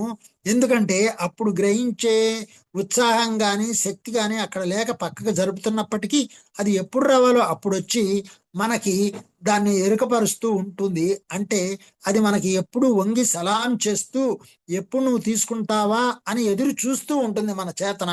మనం ఆ స్థాయిని పొందడం కోసం సహాయం కూడా అదే చేస్తోంది. ఇతర స్థాయిలలో అలాంటి భావనలతో ఆటలాడుకోవటంలో ఆనందిస్తుంటుంది ఆ చేతన. కాలంతో ప్రమేయం లేకుండా జరిగే సంఘటనలలో అద్భుతమైన ఏకత్వాన్ని గ్రహిస్తుంది. అంటే మన మనస్సు అక్కడి నుంచి జరిపేసినప్పుడు చేతన కొంత పక్కకి జరిగి స్తబ్దుగా సైలెంట్గా అయిపోతుంది. తర్వాత అది మనకు గ్రహించుకునే శక్తి వచ్చినప్పుడు అది వంగి అందినట్లే అంది అది మళ్ళీ సైలెంట్గా ఉంటే మనం ఆనందిస్తూ ఉంటాం. అంటే మన చేతన ఆనందిస్తోందన్న ఎరుక కూడా మనకి తెలియదు. మనం ఆనందిస్తున్నాం అంటే మన చేతన ఇంకా ఆనందిస్తూ మనకి ఇంకా సహాయం చేయడానికి సిద్ధంగా ఉంటుంది. ఆ విషయాన్ని మనం ఇప్పుడు తెలుసుకుంటున్నాం. కాలంతో ప్రమేయం లేకుండా జరిగే సంఘటనలలో అద్భుతమైన ఏకత్వాన్ని గ్రహిస్తుంది. ఉదాహరణకు వాటి చారిత్రాత్మక వ్యక్తిగత వాతావరణాలు రెంటిని పరిశీలించడం ద్వారా వివిధ శతాబ్దాల సంఘటనలను కలిపేసుకుంటూ వాటిలో పొందికను, వాటితో సంబంధం ఏర్పరిచే బిందువులను కనుగొంటూ కాలచట్రం నుండి వాటిని త్రుంచి బయటికి లాగుతూ గ్రహించడం జరుగుతూ ఉంటుంది. సో అలా మనము భూతకాలంలో కూడా వెళ్ళి కాలచట్రం నుంచి వాటిని బయటికి లాగి గ్రహించడం జరుగుతూ ఉంటుంది. మరి ఇది మీరు నిద్రలోనూ చేస్తుంటారు. దీన్ని మెలకువ స్థితిలో చేయటం లేదంటే మీరు మీ చేతన యొక్క పగ్గాలు గట్టిగా లాగి పట్టుకున్నారనే అర్థం. చేయటం లేదంటే మనం మెలకువ స్థితిలో మనం చేయడం లేదంటే మన చేతన యొక్క పగ్గాల్ని గట్టిగా లాగి పట్టుకున్నాం అంటే ఏంటనమాట. ఇప్పుడు ఇక్కడ ఉదాహరణ ఎలా చెప్తే అంటే, ఇప్పుడు మనం గుర్ర బండిలో వెళ్తున్నప్పుడు ఆ గుర్రానికి కళ్ళకి గంతలు కడతాం కదా, పగ్గాలు మన చేతిలో ఉంటాయి. ఎందుకు గంతలు కడతాము అంటే పక్కకి చూస్తే వాటికి కావాల్సినటువంటి ఆహారం దొరికితే అవి బండిని పక్కకి లాక్కెళ్తాయి. అందువల్ల అవి వెళ్లకుండా ఉండాలంటే వాటికి దారి మాత్రమే కనపడేలాగా మనం కడతాం. అయితే ఇక్కడ మనం ఏ పగ్గాలు కట్టుకున్నాము, ఏ గంతలు కట్టుకున్నాము అంటే మనం ఈ నేను అనేటువంటి యొక్క గంతల్ని కట్టుకొని ఈయన దారి, ఈయన ఉద్యోగం, ఈయన సంసారం అనే దారిలో ఆ బండిలో వెళుతూ ఆ పగ్గాలనే పట్టుకున్నాం మనం. అందువల్ల మనం పక్కన ఉన్నటువంటి చేతలని గ్రహించుకునే శక్తిలో ఉండవన్నమాట. లోగడ చెప్పిన మాదిరి మీ మెలకువ స్థితిలోని చేతన మీకు అవిచ్ఛిన్నమైనదిగా అనిపించినా, దానిలో మీకు ఖాళీ జాగాలు కనిపించకపోయినా, నిజానికి దానిలో గొప్ప ఊగిసలాటలు ఉన్నాయి. చాలా మేరకు దాని స్మృతిలో అది తన గ్రహింపులను మాత్రమే కలిగి ఉంటుంది. ఇతర చేతనలు, ఇతర ప్రదేశాలు లేదా ఇతర స్థాయిలు ఉన్న విధంగా ఈ మామూలు చేతనకు అనిపించదు. సో వాటన్నిటిని కూడా వీటికి అనిపించకపోవడానికి కారణం ఏంటి? కేవలం నేను, నాది, నా పని అనేటువంటి ధ్యాసలో ఉండటం వలన ఆ ఖాళీ జాగాలను చూడకపోవటం, ఆ గ్రహింపు శక్తిని లేక ఉండడము, అవన్నీ పాపం అలా ఊగిసలాడుతూ ఉంటాయి. మనం వాటిని గ్రహించం. దానికి ఈ ఖాళీ జాగాలు మరి పునరాగమనాలు తారసిల్లినప్పుడు ఏ పని జరగని క్షణం ఒకటి సంభవించిందని ఎరుకకు ఒక కళంకాన్ని అంటగడుతుంది. అంటే ఏదైనా అనుకోకుండా జరిగినప్పుడు ఏంటి నాకింత బుద్ధి లేదు అలా అని చెప్పి ఈ నేను ఆ ఎరుకకి ఒక కళంకాన్ని అంటగడుతుంది. ఇది ఇలా జరుగుతుందని నేను అనుకోలేదే, ఎందుకు ఇలా జరిగింది అని ఈ నేను ఏడుస్తూ ఉంటుంది. చి అసలు నాకింత ఎరుకలేదే అని ఆ ఎరుకకి కళంకాన్ని అంటగడుతుంది తప్ప నేను దాన్ని గ్రహించలేకపోయాను అని అనుకోదు. తూలి పడిపోయానన్న విషయం అది మర్చిపోతుంది. ఆ మతిమరపు నుండి బయటికి లాగే పద్ధతులను అవలంబిస్తే గాని అది అదేగా ఉన్నంతకాలం ప్రత్యామ్నాయ చేతలను దాని ఎరుకలోకి రానివ్వదు. సో ఇలా నేను పక్కకు జరిగిపోయాను, నేను తూలి పడిపోయాను, నాతోటే నేనున్నాను తప్ప అనేటువంటి విషయం దానికి తెలియకపోవటం వలన అది ఉన్నంతకాలం ప్రత్యామ్నాయ చేతలను దాని ఎరుకలోనికి రానివ్వదు. మొన్నొకసారి నేను ఇలా మాట్లాడుతున్నప్పుడు ఒక విషయాన్ని మేము అది విన్నామండి, ఆల్రెడీ చదివామండి అని మణిగారు చెప్తున్న విషయాన్ని నేను వినలేదట, గ్రహించలేదట. తర్వాత నేను అడిగినప్పుడు చెప్పారు. అంటే ఏంటనమాట, అక్కడ నేను చెప్పడంలోనే ఉన్నాను కానీ వినే స్థితిలో లేను. కాబట్టి నా ఎరుకని నేను అప్పుడు గట్టిగా మందలించుకున్నాను. నేను చక్కగా వినగలిగి ఉండాలి. అందుకనే మీకు చెప్తుంటాను, నన్ను ఎప్పుడైనా మీరు ఆపాలనిపిస్తే ఒక్క నిమిషం అని మీరు ఆపి కూడా అడగచ్చు అని కూడా చెప్పాను. అందువలన మీరు ఆ ఒక్క నిమిషము, ఒక క్షణము అనే పదాన్ని వాడి మధ్యలో దూరితే గనక నేను వినడానికి నాకు అవకాశం ఇచ్చిన వాళ్ళు అవుతారు. అది వాస్తవికత లోపలికి వెలుపలికి తొక్కుడు బిళ్ళ ఆట ఆడుతుంది. ఒక్కోసారి అది వెళ్ళిపోతుంది, అప్పుడు అది అలా మీకు తెలియదు. సో అలా తొక్కుడు బిళ్ళ ఆట ఆడటం వలన అది పక్కకి వెళ్ళిపోయింది అనమాట. ఆ సందర్భాలలో మీ దృష్టి మరెక్కడో కేంద్రీకృతమై ఉంటుంది. ఇప్పుడే చెప్పాను కదా, నా దృష్టి కేవలం నేను చెప్పేది, నా భావాలు, నేను ఇక్కడున్న దాన్ని ఎక్స్ప్లెయిన్ చేయడము, దాంట్లోనే నిమగ్నమై ఉండడం వలన నేను ఆ చేతనని అంగీకరించలేకపోయాను, ఆ వాస్తవికతని. సో అంటే మామూలు చేతనకు ఆవల ఎక్కడో ఉన్న చిరు కళలు లేదా భ్రమలు లేదా సాన్నిహిత్య మరియు అంతర్బుద్ధియుత విధానాలలో కేంద్రీకృతమై ఉంటుంది. సో ఇక్కడ నా బుద్ధియుత విధానంలో కేంద్రీకృతమై ఉండడం వలన నేను దాన్ని గ్రహించలేకపోయాను. సో కాబట్టి ఇక్కడ ఎక్కడో ఇంకెక్కడో బయట కళలు భ్రమలు వాటితో ఏం లేదు. ఇక్కడ సాధారణంగా వినకపోవడం ఎప్పుడు జరుగుతుంది, మామూలు వాళ్ళు మాట్లాడేటప్పుడు వాళ్ళ ఆలోచన గ్రహింపు శక్తి అక్కడ కేంద్రీకృతం కానప్పుడు, వాళ్ళు దేని గురించి ఆలోచిస్తున్నప్పుడు, అంటే మైండ్ ఆబ్సెంట్ బాడీ ప్రెజెంట్ అనమాట. ఇక్కడ ఉంటారు కానీ దీన్ని విననప్పుడు, దీన్ని అవగాహన చేసుకోవడానికి ప్రయత్నం చేయనప్పుడు ఆ వాస్తవికతలోకి ప్రవేశించడం, వాటిని అవగాహన చేసుకోవడం జరగదు. మామూలు మెలకువ స్థితిలోని చేతనతో ఈ జారిపోయిన సమయాలలో ఇతర వాస్తవికతలను మీరు గ్రహిస్తారు. పునరాగమనంలో ఆ బంధం పుట్టుక్కుమంటుంది.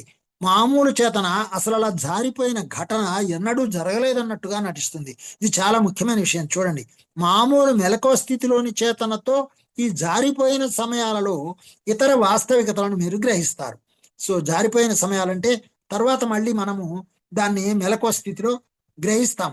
పునరాగమనంలో ఆ బంధం పుట్టుకుమంటుంది, కానీ మళ్ళీ తిరిగి మనం ఇక్కడికి వచ్చాక ఆ బంధం తెగిపోతుంది. అంటే ఏంటి, వెనకటి జన్మలో జరిగిన వాటిని మనం ఇప్పుడు కొన్ని తెలుసుకోలేకపోవడానికి కారణం ఏంటన్నమాట, మరిచిపోవడానికి కారణం ఏంటన్నమాట, మనము ఆ యొక్క ఎరుకలో లేకపోవటం వల్ల ఆ బంధాన్ని తెంచేసుకుంటాం మనమే. మామూలు చేతన అసలు అలా జారిపోయిన ఘటన ఎన్నడూ జరగలేదన్నట్టుగా నటిస్తుంది. అంటే ఇప్పుడు నేను గుర్తు చేసుకుని మరీ చెప్పాను, అసలు మీరు చెప్పనే లేదండి, అసలు అప్పుడు చెప్పకుండానే చెప్పానంటారేంటి అంటుంది మామూలు చేతనైతే. అయ్యో మీరు చెప్పినా నేను వినలేదా, అంటే నేను పక్కకి తప్పుకున్నానా, నా ఎరుక లేదా అనే గ్రహింపు శక్తి కలిగితే అప్పుడు మళ్ళీ దాన్ని తిరిగి ఆహ్వానించి అవగాహన చేసుకునే శక్తి ఉంటుందన్నమాట. ఇది అనేక సార్లు వివిధ స్థాయిలలో గంటకు 15 నుండి 50 మార్లు మీ కార్యకలాపాలను అనుసరించి ఒక క్రమంలో సంభవిస్తుంటుంది.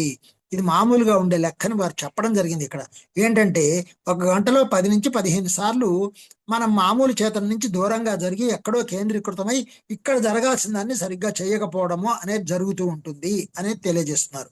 వివిధ సమయాలలో మనుషులు వారిని వారు పట్టుకోగలుగుతారు. ఎందుకంటే ఆ అనుభవం ఎంత స్పష్టంగా ఉంటుందంటే చేతన ఆ ఖాళీ జాగాలోకి ఒక దూకు దూకుతుంది. ఆ గ్రహింపు ఎంత తీవ్రంగా ఉంటుందంటే మామూలు చేతనకు కూడా అది ఎరుకలోకి వస్తుంది. ఈ విరామాలు భౌతిక చేతనకు చాలా అవసరం. ఇవి మీ ఎరుక అనే వస్త్రంలో ఎంత దగ్గరగా కౌశలంతో కూడిన కలనేతగా ఉన్నాయంటే మీ అభౌతిక అనుభూతి వాతావరణాన్ని రంగులమయం చేస్తాయి. ఇది అర్థం చేసుకోవడానికి ప్రయత్నిస్తే చాలా సింపుల్ గా ఉంటుంది. పదాలన్నీ క్లిష్టంగా కనబడుతూ ఉంటాయి అల్లిక, ఎందుకంటే ఇంగ్లీష్ అంత స్ట్రాంగ్ గా ఉంది అక్కడ.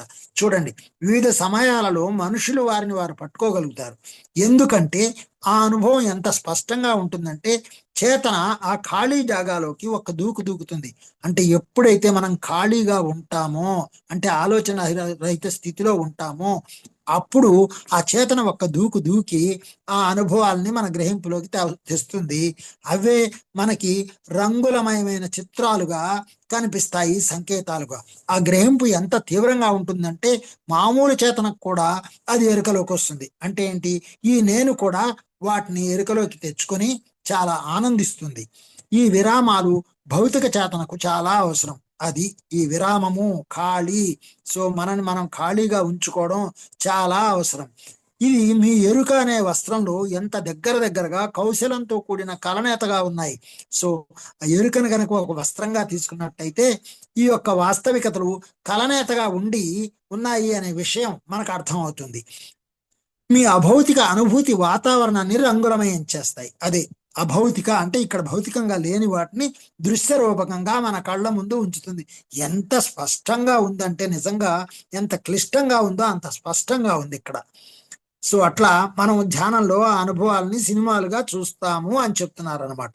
ఈ అనంతమైన ఒక ఊతాన్ని ఇచ్చే సాలెగూటి అల్లిక లోపలికి వెలుపలకి మెలకువ చేతన వస్తూ పోతూ ఉంటుందన్నమాట.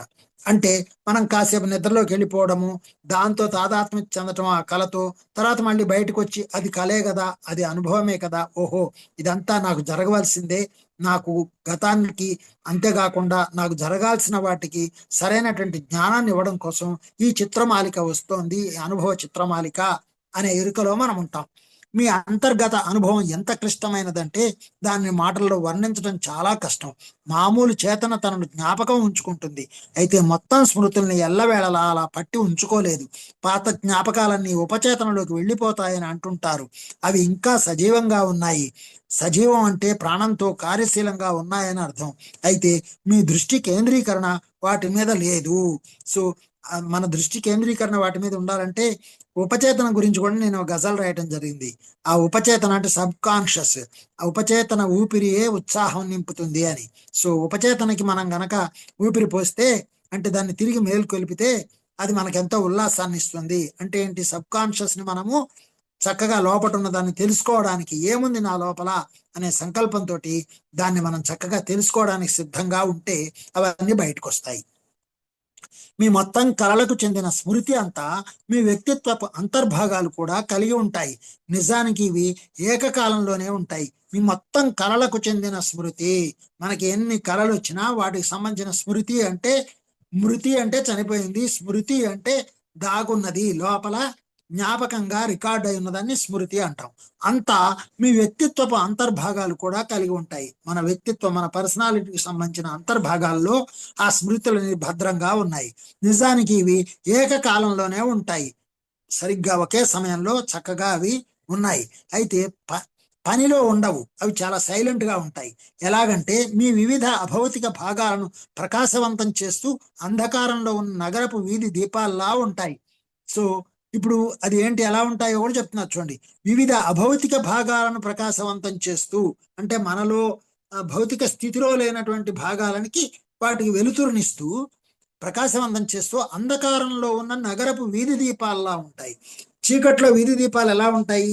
ఆ వీధి దీప వెలుతురు ఎంతవరకు పడుతుందో అంతవరకు మాత్రమే కనబడుతుంది. అలాగా మనకు కూడా మన చేతన, మన కళలు మనం ఎంతవరకైతే కోరుకున్నామో అంతవరకే వెలుగుపడి ఆ భాగాన్ని మనకు దృశ్యమానం చేస్తుంది అన్నమాట. అలాగా ఈ స్మృతి వ్యవస్థలన్నీ అంతర్బంధం కలిగి ఉంటాయి. ఇలాగే మీ గత జీవితాల సంపూర్ణ స్మృతులు మీరు కలిగి ఉంటారు. సో అన్ని జీవితాల స్మృతులు మనలో ఉంటాయి. అవి స్మృతి వ్యవస్థలో వాటి పనిలో అవి ఉంటాయి. అక్కడ కూడా స్మృతి వ్యవస్థలో కూడా వాటి పని వాటికి ఉంటుంది. అంటే మనకి ఎప్పుడు ఉపయోగపడాలి, మనకి ఎలా ఉపయోగపడాలి, ఎంత ఉపయోగపడాలి, అందుకు ఎప్పుడు అవి సిద్ధంగా ఉంటాయి. ఎందుకంటే ఇప్పుడు ఉదాహరణకి నాకు చాలా నవ్వొస్తూ ఉంటుంది ఇలాంటివి చెప్పడానికి. ఎందుకంటే మన కిచెన్లో ఇది బాగా అర్థమయ్యే ఉదాహరణ. ఆడవాళ్ళు ఉన్నారని చెప్పట్లే, ఎవరికైనా కూడా ఈ కిచెన్ ఉదాహరణ బాగా అర్థమవుతుంది. కిచెన్లో పరికరాలు, పనిముట్లు ఎలాగైతే ఉన్నాయో వాటితో పాటు పదార్థాలు కొన్ని ఉన్నాయి. అవి అన్ని సైలెంట్గా అలా ఉంటాయి. అవి మనం ఎప్పుడు ముట్టుకుంటే అప్పుడు ఉపయోగపడటానికి సిద్ధంగా ఉంటాయి. వాటికి కూడా ఒక సంభాషణ ఉంటుంది. అవి కూడా మనతో మాట్లాడుతూ ఉంటాయి. నిజానికి ఇది చాలా పిచ్చిగా అనిపిస్తుంది, కానీ చాలా నాకు ఆనందంగా ఉంటుంది. ఏంటంటే ఇప్పుడు నేను బాణలి స్టవ్ మీద పెట్టాలి, వెలిగించాలి, మరి లైటర్ మాట్లాడుతుంది, బాణలి మాట్లాడుతుంది, స్టవ్ మాట్లాడుతుంది, శనగపప్పు మాట్లాడుతుంది, నూనె మాట్లాడుతుంది, సిమ్ చేయమంటుంది స్టవ్. ఇలా అవన్నీ మనతో మాట్లాడుతున్నాయి. ఎప్పుడు ఏం చేయాలో మనకి సూచనలు ఇస్తున్నాయి సంకేతాత్మకంగా, సరిగ్గా పదార్థాన్ని తయారు చేసుకోవడానికి నన్ను ఇలా ఉపయోగించు అని సంభాషిస్తున్నట్టు ఎవరు మాట్లాడుకోగలరు? ఎవరు అసలు అర్థం చేసుకోగలరు? సో అలాంటి దృశ్యం నాకు ఇప్పుడు వినపడింది. దృశ్యం వినపడడం, చేతన యొక్క కొన్ని ఖాళీ జాగాలలో లేదా ఊగిసలాటలలో ఈ స్మృతి వ్యవస్థలు గ్రహింపుకు రావడం జరుగుతుంది. ఇది మీకు ఎందుకు చెప్పాను ఈ ఉదాహరణ అంటే, మన వంట చేస్తున్నప్పుడు నిజంగా మన ఆలోచనలు చాలా చాలా వేరే ఆలోచనలు వచ్చి ఆ వంటలో కలిసిపోతున్నాయనే విషయం చాలా మందికి తెలియదు. అలాగే ఒక పని చేసేటప్పుడు మనకి ఎన్నో పక్క వాస్తవికతలోని ఆలోచనలు అందులో కలుస్తున్నాయన్న ఎరుక మనకి ఉండదు. అది ఉన్నట్లయితే మనకి అవి వచ్చి కలవు. వాటిని మనం కలపము. దేన్ని కలపాలో, ఎంత కలపాలో అంతే కలుపుతాం. నిజానికి ఇప్పుడు నేను ఆఫీస్ గురించి ఆలోచిస్తూ వంట చేస్తే ఆ వంటలో శనగపప్పు మాట్లాడేది వినపడుతుందా, బాణలి మాట్లాడేది వినపడుతుందా? లేదు కదా. కాబట్టి ఎప్పుడు దేంతో ఎంత శృతిలో ఉండాలి అనేది చాలా ముఖ్యం అనమాట. చేతన యొక్క కొన్ని ఖాళీ జాగాలలో లేదా ఊగిసలాటలలో ఈ స్మృతి వ్యవస్థలు గ్రహింపుకు రావటం జరుగుతుంది. అలాగే ఇప్పుడు నేను ఏదైతే కిచెన్ గురించి, భౌతికంగా గురించి మాట్లాడానో, అభౌతిక వ్యవస్థలో మన లోపల ఎన్నో సంభావ్యతలు, సంకేతాలు ఎదురు చూస్తూ ఉంటాయి, సిద్ధంగా ఉంటాయి. మనతో మనం శృతి చేసుకోవడానికి అనుకూలంగా వాటి యొక్క సంభాషణని కొనసాగిస్తూ ఉంటాయి. సైలెంట్గా, మౌనంగా. నియమానుసారం తన సొంత స్మృతి వ్యవస్థ గల చేతన మనస్సు వీటిని స్వీకరించదు. కాబట్టి ఈ పైన ఉన్నటువంటి మనస్సు, ఈ సొంత వ్యవస్థ, స్మృతి వ్యవస్థ గల చేతన మనస్సు సొంత స్మృతిలో ఉన్నది గ్రహించదది. ఒక వ్యక్తిత్వం, ఇతర వాస్తవికతలు ఉన్నాయి. చేతనతో ఇతర అనుభవాలు సాధ్యం అన్నవి తెలుసుకున్నప్పుడు తనలోని కొన్ని సామర్థ్యాలను ఉత్తేజితం చేయడం జరుగుతుంది. ఇలా చేసినప్పుడు అవి మనస్సులోని, మెదడులోని, ఇంకా గ్రహింపు యాంత్రిక వ్యవస్థలలోని విద్యుత్ అయస్కాంత బంధాలలో మార్పులు తెస్తాయి. సో ప్రతిదీ నాతో మాట్లాడుతోంది, నేను వాటితో సంభాషణ ప్రక్రియలో, సందేశ ప్రక్రియలో ఉన్నాను. ఇవి ఇలా ఇలా మాట్లాడితే అవి అడిగినంతగా, అవి చెబుతున్నంతగా విని గనక నేను చేసినట్లయితే అవి చాలా రుచికరంగా అవుతాయి. నేను ఈ పదార్థాల గురించి ఉదాహరణ చెప్తున్నాను, కానీ ఇక్కడ ప్రతి పని గురించి అందులో పార్టిసిపేట్ చేసి అందులో భాగస్వామ్యాన్ని వహించేటువంటి తతిమ వాస్తవ వస్తువులు కానీ, అవాస్తవ ఆలోచనలు కానీ, అభౌతిక వాస్తవికతకు సంబంధించిన ఆలోచనలు కానీ, ఆలోచన యొక్క శక్తి చాలా ప్రభావవంతమైనది అని తెలుసుకోవడం కోసం ఆ ఆలోచన యొక్క పరిమితులని నేను వస్తువులుగా వర్ణిస్తున్నాను. ఇక్కడ యాంత్రిక వ్యవస్థలోని విద్యుదయస్కాంత బంధాలలో మార్పులు తెస్తాయి. సో ఇక్కడ ఉన్నటువంటి యాంత్రిక వ్యవస్థలో ఉంటే ఎలక్ట్రోమాగ్నెటిక్ రిలేషన్స్ లో మార్పులు, చేంజెస్ అనేవి తీసుకొస్తాయి. అవి శక్తి భాండాగారాలన్నింటినీ ఒక దగ్గరకు చేర్చి కార్యకలాపాలకు మార్గాలు ఏర్పరుస్తాయి. సో మనం సాగించేటువంటి కార్యకలాపాలకి అవి రూట్స్ ఏర్పరుస్తాయి, దారులు. ఇది అలాంటి సమాచారం అందుకోగల మనస్సు యొక్క చేతన సున్నితత్వాన్ని మరింత పెంచుతుంది. కాబట్టి మన మనస్సు ఎంత సిద్ధంగా ఉంటే దాని యొక్క సున్నితత్వం అంతగా పెరిగి ఆ యొక్క అభౌతిక వాస్తవికతలని భౌతికతలోకి తెచ్చుకోవడానికి, శిల్పీకరించడానికి ఒక సృజనకారుడుగా పనిచేస్తుంది. సృజనాత్మక శక్తితో మనస్సు యొక్క చేతన దాని బంధనాల నుండి అదే విడిపించుకుంటుంది. దానిలో చాలా అధికమైన పరివర్తన కలిగి ఉత్కృష్ట కార్యాలను చేపడుతుంది. కొంత విషయాన్ని అది తెరమరుగయ్యేలోపే గ్రహించగలుగుతుంది. ఉనికి లేమికి సాక్ష్యంగా భయపడుతూ ఆ క్షణికమైన ఖాళీ జాగాలను గ్రహించాల్సిన అగత్యం ఇంకా ఉండదు. సో ఎవరైతే అలా భయపడుతూ ఉంటారో ఆ ఖాళీ జాగానే గుర్తించలేరు. అక్కడ ఎలాంటి వాస్తవికతను రూపంలోకి తీసుకొని రాలేరు, సహజత్వంలోకి తీసుకొని రాలేకపోవడం జరుగుతుంది. అగమ్య గోచరంగా దాన్ని వదిలేయడం జరుగుతుంది. అందుకే ఎవరైతే ధ్యానంలో వచ్చినప్పుడు భయపడకుండా ఉండడం కోసమే నిజంగా స్వాధ్యాయము, ఈ యొక్క మరి మనము ఈ యొక్క అందరం కలిసి నేర్చుకోవడము, పుస్తక పఠనము, వీటి ద్వారా మనల్ని ఆ యొక్క వ్యవస్థలోకి తీసుకెళ్ళగలుగుతాం. ఇంతకు ముందు చెప్పిన ఆ ఊగిసలాటలు చాలా చిన్నవే అయినా ఎంతో ప్రాముఖ్యం గలవి. మనస్సు యొక్క చేతనకు తన ఊగిసలాటల గురించి తెలుసు. అయితే దానిని ముఖాముఖి ఎదుర్కొనేందుకు దోహదం చేస్తే అది ఒక గందరగోళంలో పడిపోవటమో మరి ఉనికిలేమిగా అనుకోవటమో జరగదు. ఎప్పుడైతే మనం దాన్ని ముఖాముఖి ఎదుర్కోవడానికి సిద్ధం చేసేటువంటి పని చేస్తామో అది ఎలాంటి గందరగోళానికి గురి కాకుండా అర్థం చేసుకుంటూ ముందుకెళ్తుంది. తన సొంత సామర్థ్యాల శక్తుల జన్మస్థానం కనుగొంటుంది. అప్పుడు ఇక వ్యక్తిత్వం తన సొంత సామర్థ్యాలను ఉపయోగించడం మొదలు పెడుతుంది. ఆ రకంగా తన యొక్క సెల్ఫ్ అనేది తెలుసుకొని ఆ యొక్క పవర్ని, ఆ ఎనర్జీని చక్కగా ఉపయోగించడం మొదలు పెడుతుంది. సృజనాత్మకత మరి తన్మయత్వాల సమయాలు ఈ ఇతర ప్రదేశాలకు చక్కటి ప్రవేశ ద్వారాలుగా పనికొస్తాయి. ఇప్పుడే చెప్పాను కదా క్రియేటివ్గా పనిచేస్తుంది అని. ఆ క్రియేటివిటీ మరియు తన్మయత్వం, పరవశించి పనిచేయడం, ఈ రెండు చక్కగా కనుక జరిగినట్లయితే ఈ ఇతర ప్రదేశాలకు చక్కటి ప్రవేశ ద్వారాలుగా పనికి వస్తాయి. ఆ వాస్తవికతలోకి ప్రవేశించడానికి ఆ డోర్స్గా, ద్వారాలుగా పనిచేస్తాయి. చేతన సృజనాత్మక స్థితిలో ఉన్నప్పుడు సాధారణ మెలకువ చేతనకు ఒక ఆకస్మిక ఊతం ఈ ప్రదేశాలలోని శక్తి నుండే లభ్యమవుతుంది. మెలకువ స్థితి చేతన ఒక్కటి మాత్రమే మీకు సృజనాత్మక స్థితిని ప్రసాదిస్తుంది.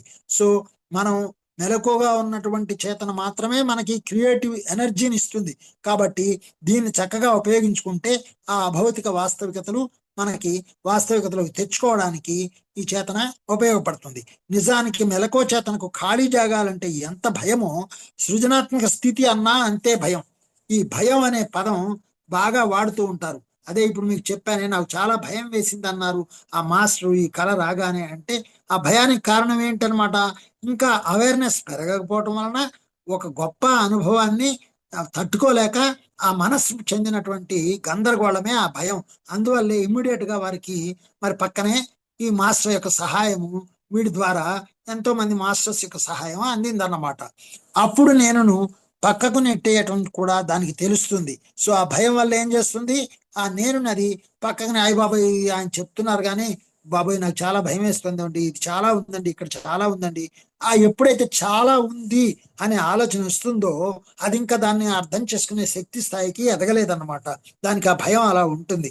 ఆ భయాన్ని తీసేయడానికి అసలు చాలా ఏం లేదండి, వెరీ సింపుల్, ఇది ఇంతే, మీకే అర్థమవుతుంది, మీరు మళ్ళా ధ్యానంలో కూర్చోండి తెలుస్తుంది అని వాళ్ళని ఉత్సాహపరుస్తూ వారికి ఆ యొక్క సహాయాన్ని మనం అందించాలి. ఖచ్చితంగా ఊగిసలాట యొక్క అధోస్థితిలోనే అలాంటి అనుభవాలు పుట్టడం జరుగుతుంది. సరే ఎంతో స్పష్టంగా ఉంది ఉదాహరణ. ఊగిసలాట అంటే నేను ఇప్పుడు ఆ మాస్టర్ని తక్కువ చేయడానికి చెప్పట్లేదు. ఆయన రామనామం రాయడంలో ఉన్నారు, గ్యాప్ దొరికినప్పుడల్లా రామనామం రాస్తున్నారు. అయితే మీరు రాయడం తప్పు కాదు కానివ్వండి, ఒక్క గంట సేపు ఏ ఆలోచన రాకుండా మీరు రామనామాన్ని రాస్తున్నారా, ఆ ఆలోచనలు వస్తే గనక ఆలోచనలు పక్కన ఇంకో పుస్తకంలో రాయండి. ఒక గంటలో రామనామం రాసేటప్పుడు ఎన్ని ఆలోచనలు వచ్చాయి అని గనక మీరు పక్కన రాసినట్లయితే మీ గ్రహింపు శక్తి చాలా పెరుగుతుంది అనే ఎక్సర్సైజ్ ఆయనకి ఇవ్వడం జరిగింది. ఇది ఎప్పటి అనుభవం నాది, ఇది నా గత జన్మలో అనుభవం నాకు గుర్తొచ్చింది, అది చెప్పడం జరిగింది. కాబట్టి ఆటోమేటిక్ గా అలా లింక్ అవుతాం అన్నమాట మనం. సో ఎందుకంటే విశ్రాంతి సమయంలో లాగే మామూలు చేతన ఆ క్షణాలలో బలహీనంగా ఉంటుంది. సో వాళ్ళకి విశ్రాంతి సమయంలో లాగే మామూలు చేతన క్షణాలలో వాళ్ళకి బలహీనంగా ఉంటుంది. మళ్ళీ సాధారణంగా మీ గమనికలోకి రాకుండానే మొత్తం భౌతిక శరీరం అలాంటి మామూలు ఊగిసలాటకు లోనవుతుంది. ఆ భయానికి చాలా లోనవుతుంది శరీరం మొత్తం కూడా, మనస్సే కాకుండా. ఈ సమయాల రాకపోకలు కూడా వ్యక్తిత్వపు ప్రవృత్తులను బట్టి ఉంటుంది. సో ఈ సమయాల రాకపోకలు కూడా వ్యక్తిత్వపు ప్రవృత్తులను బట్టి ఉంటుంది. వ్యక్తిత్వపు ప్రవృత్తి అంటే పెద్ద గొప్ప పదంలా మనకు కనిపిస్తుంది, కానీ ఏంటంటే వ్యక్తిత్వం, నీవే ఆ వ్యక్తివి, ప్రవృత్తి మోసుకొని వస్తున్నావు గత జన్మ నుంచి. అది గనక మార్పు చెందకపోతే దాన్ని బట్టి అది భయపడటం జరుగుతుంది అని అర్థం. కొందరిలో ప్రతిమా వారితో పోల్చినప్పుడు ఈ కదిలే తరంగాలు పెద్దవిగా నెమ్మదిగా ఉంటాయి.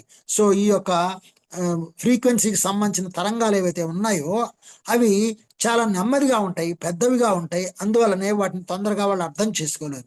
వాటి మధ్య ఏర్పడే లోయలు లోతుగా ఉంటాయి. అదే మరికొందరి విషయంలో సరిగ్గా దీనికి వ్యతిరేకంగా ఉంటుంది.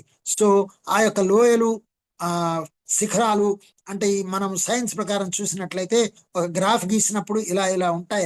అవి గనక ఇలా చాలా పెద్దగా దూరంగా ఉంటే గ్రహించుకోవడానికి సమయం ఎక్కువగా పడుతుంది. అదే ఇలా దగ్గరగా ఉన్నట్టయితే చాలా తొందరగా ఆ హైట్స్ డెప్త్స్ తగ్గిపోయి తొందరగా అర్థం చేసుకొని ఆ గ్రహింపు శక్తితో చక్కగా ముందరికి వెళ్ళడం జరుగుతుంది. వాటి మధ్య ఏర్పడే లోయలు లోతుగా ఉంటాయి. అదే మరికొందరి విషయంలో సరిగ్గా దీనికి వ్యతిరేకంగా జరుగుతుంది.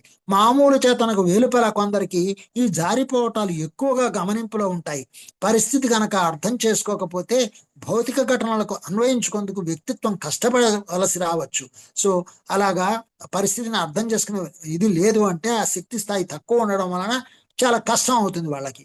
అతనికి గాని ఇతర చేతనా ప్రదేశాలు గ్రహింపులో ఉంటే రెండు వాస్తవికత వ్యవస్థలు ప్రాముఖ్యం కలవే అన్నది తెలియక కొంత చిక్కుల్లో పడతాడు. సో బిగినింగ్ లో ఇలాంటి కష్టాలు ఉంటాయి. ఋతువులలో మార్పులను సైతం ఈ ఊగిసలాటలు అనుసరిస్తాయి. ఏదైనా ఒక దత్తపురలో జరిగే సంఘటనలు అన్ని ఇతర ప్రదేశాలలోనూ ప్రతిబింబిస్తాయి. అయితే ఆయా పొరల లక్షణాలను అనుసరించి ఆయా ఘటనలకు యథార్థత ప్రసాదించబడుతుంది. ఒక కళ అనేది కళల చేతన సరస్సులోకి విసిరివేయబడిన రాయి లాంటిది ఎలాగో, అలాగే ఈ సరస్సులో ప్రత్యక్షమయ్యే ప్రతి చర్య కూడా దాని సొంత ముసుగులో అది ఉంటుంది. ఇప్పుడు మనకి ఒక కళ వస్తోంది అంటే ఆ కళని మనమే ఆహ్వానించాము. ఎలా అంటే ఆ కళ అంటే మన కోరిక అనే రాయిని, నేను తెలుసుకోవాలి అనే ఉత్సాహము అనే రాయిని మనం ఆ కళల సరోవరంలో వేయడం వలన ఆ కళ ప్రతిబింబంగా అలలుగా మన దగ్గరికి వాస్తవ రూపం ధరించి వస్తుంది అనమాట. ఒక దత్త చర్య యొక్క అనేక రూపధారణలను, ఒక దత్త ఆలోచన యొక్క బహుళ కొలతల వాస్తవికతను గ్రహించి, దత్త అంటే తీసుకొనబడిన అని, మనమే తీసుకున్నటువంటి ఆలోచన, దాని యొక్క మల్టీ డైమెన్షన్స్ యొక్క రియాలిటీ, దాని వల్లనే అది గ్రహించేందుకు మిమ్మల్ని అనుమతించేది ప్రత్యామ్నాయ దృష్టి కేంద్రీకరణే సుమా. సో ప్రత్యామ్నాయం అంటే ఆల్టర్నేటివ్ గా మన దృష్టిని మనం అక్కడ కేంద్రీకరించడం వలన అది మనకు జరిగేటువంటి ఒక రూపం అన్నమాట. అదే మామూలు చేతనను సంపన్నవంతం చేస్తుంది. సో అదే మామూలు చేతనను సంపన్నవంతం చేస్తుంది. మీ ఎరుకలో ఉన్నా లేకున్నా ఈ మిగతా పొరల్లోనూ మీరు క్రియాశీలంగా ఉన్నారు. మీ భౌతిక జీవితంలోనే కాదు, కలల స్థితిలో సైతం నేర్చుకుంటారు. అయితే ఆ అంతర్గత అస్తిత్వాల స్మృతి మీకు ఉండదు. నేర్చుకుంటున్నప్పటికీ ఆ స్మృతి సరిగ్గా మనకి ఉండదు. నిర్దిష్ట స్వభావం కల సృజనాత్మక సామర్థ్యాలలో లేదా స్వస్థత చేకూర్చే సామర్థ్యాలలో తరచుగా ఈ విధంగానే శిక్షణ ఇవ్వబడుతుంది. మనం స్మృతిలో ఉన్నా లేకపోయినా మనకి శిక్షణ ఇవ్వడం కోసం అలాంటి కళలు వస్తాయి. ఆ తర్వాతే అవి భౌతిక యథార్థతలోకి తీసుకురాబడతాయి. ఆ కళలు అనేవి భౌతిక యథార్థతలోకి కూడా వాస్తవికతని రూపం దాల్చడం జరుగుతుంది అనమాట. సో ఇప్పుడు మనము చక్కగా 285వ పేజీ పూర్తి చేసుకున్నాము. సో ఇంకా మీరు మాట్లాడచ్చు.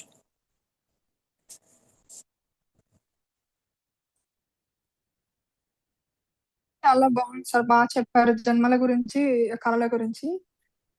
చాలా మంచి ఇన్ఫర్మేషన్ ఇచ్చారండి. నిజానికి నేను మాట్లాడేటప్పుడు మీకు గ్యాప్ ఎక్కువ ఉండకపోవడం వల్ల మీరు నోట్ చేసుకోవడానికి కూడా, గుర్తుపెట్టుకొని అడగడానికి కూడా అవకాశం ఉండదేమో. కానీ మళ్ళీ ఇది రికార్డ్ అవుతుంది కదండి, మేము మళ్ళీ వింటాము. వింటారు కాబట్టి మీరు ఎన్నో అడగాలనుకుంటారు నాకు తెలిసి. అందుకనే నేను అంటాను, మధ్యలో మీరు నన్ను ఆపి అడిగితే కూడా నేనేం బాధపడను. తప్పకుండా అండి. ఇంకెవరైనా మాట్లాడితే మాట్లాడండి మాస్టర్, నేను తర్వాత. ఎవరైనా ఏదైనా అడగాలనుకుంటే అడగచ్చు. సార్ బాగుంది సార్. చాలా అసలు మీరు గొక్క మింగకుండా బాగా కంటిన్యూగా చెప్తున్నారండి.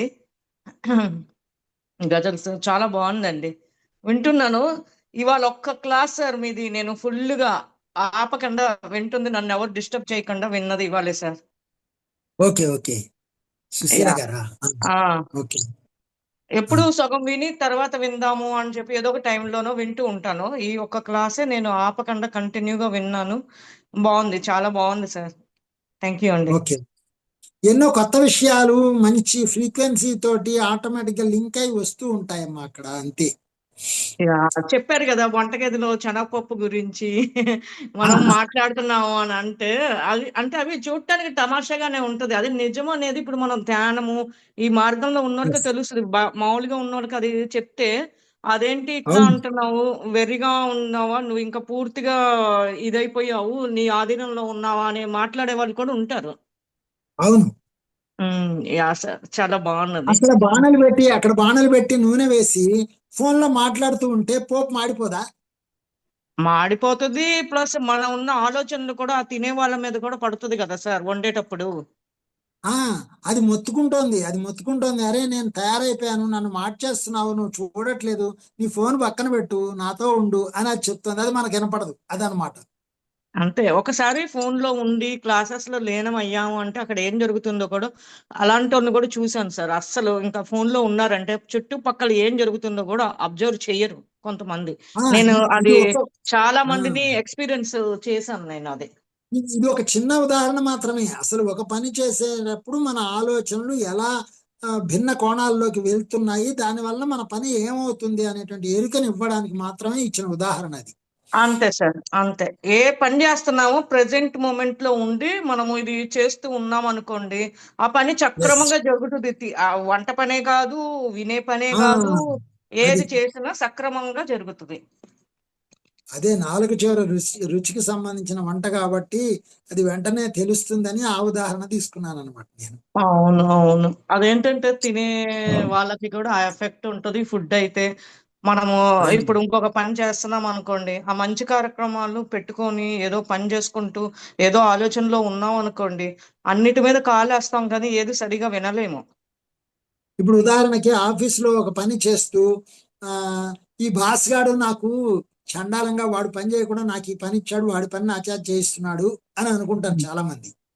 అవును, ఉదాహరణకి అలా అనుకున్నప్పుడు బాస్ గాడు నాకు అనవసరంగా ఇచ్చాడు అని నువ్వు అనుకుంటున్నావు, కానీ బాస్ ఈజ్ ఆల్వేస్ రైట్ అనే విషయం నీకు తెలుసా?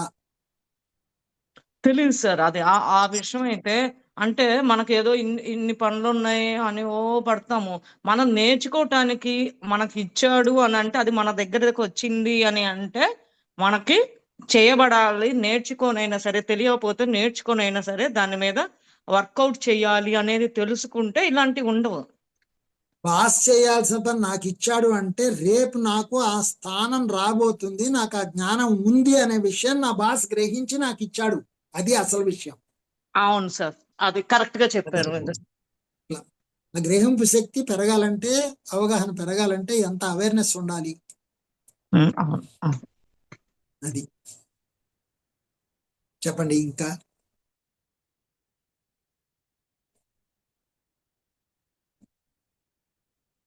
ఎరుక పెరిగే కొద్దీ మనకి ప్రతిదీ కూడా మన యొక్క ఆ, ప్రస్తుత వాస్తవికతలో కూడా అవి వాస్తవికతని పొందుతాయన్నమాట. మన కళలో ఉన్న భాగాలు కూడా చక్కగా నిజం అవుతాయన్నమాట. మనం అనుకున్నవన్నీ జరుగుతున్నాయి అంటే మన అవేర్నెస్ పెరిగిందని అర్థం. ఫోన్ అని ఎవరో కొత్తగా చూస్తున్నానండి మన సెషన్ లో. ఎవరిది అది? SLS phone. ఏంటమ్మా? ఎస్ఎల్ఎస్ ఫోన్ అని ఎవరో చూస్తున్నాను. మీరు అన్మ్యూట్ చేసుకోగలరండి మీరు? అది ధ్యాన జగత్ లింక్ అందరికి పెట్టారు కదా. పెట్టానండి. ఆ జనబాయ్ గారు మీరేమన్నా మాట్లాడతారా? కిరణ్మయ్య గారు, జనబాయ్ గారు. హలో, నా పేరు శ్రీలత అండి. నేను ఫస్ట్ ఓకే. టైం జాయిన్ అయ్యాను, కానీ I didn't I joined around 11:30. I only heard last half an hour. ఏంటో మీ మాటలు నాకు సరిగ్గా వినపడలేదు. ఏం లేదండి, నేను ఫస్ట్ టైం జాయిన్ అయ్యాను. ఓకే. నేను జాయిన్ అయినప్పటికీ ఆల్మోస్ట్ మీ సెషన్ ఆల్రెడీ స్టార్ట్ అయిపోయింది. సో ఆహా, నేను ఒక లాస్ట్ హాఫ్ అన్ అవరే విన్నాను. Okay. So this is the first time I'm listening to your talk, sir. Okay అమ్మా. మీరు ఏ గ్రూప్ లో ఉన్నారండి? ఆ గ్రూప్ లో నేను ప్లేలిస్ట్ పెడతాను. ఓకే. అంటే మీకు ఏమైనా డౌట్స్ వచ్చాయా? లేదండి, అంటే ప్రస్తుతానికైతే ఏం లేదండి. ఓకే, క్లియర్ గా ఉంది కదా చెప్పినంత వరకు? ఎస్. ఓకే.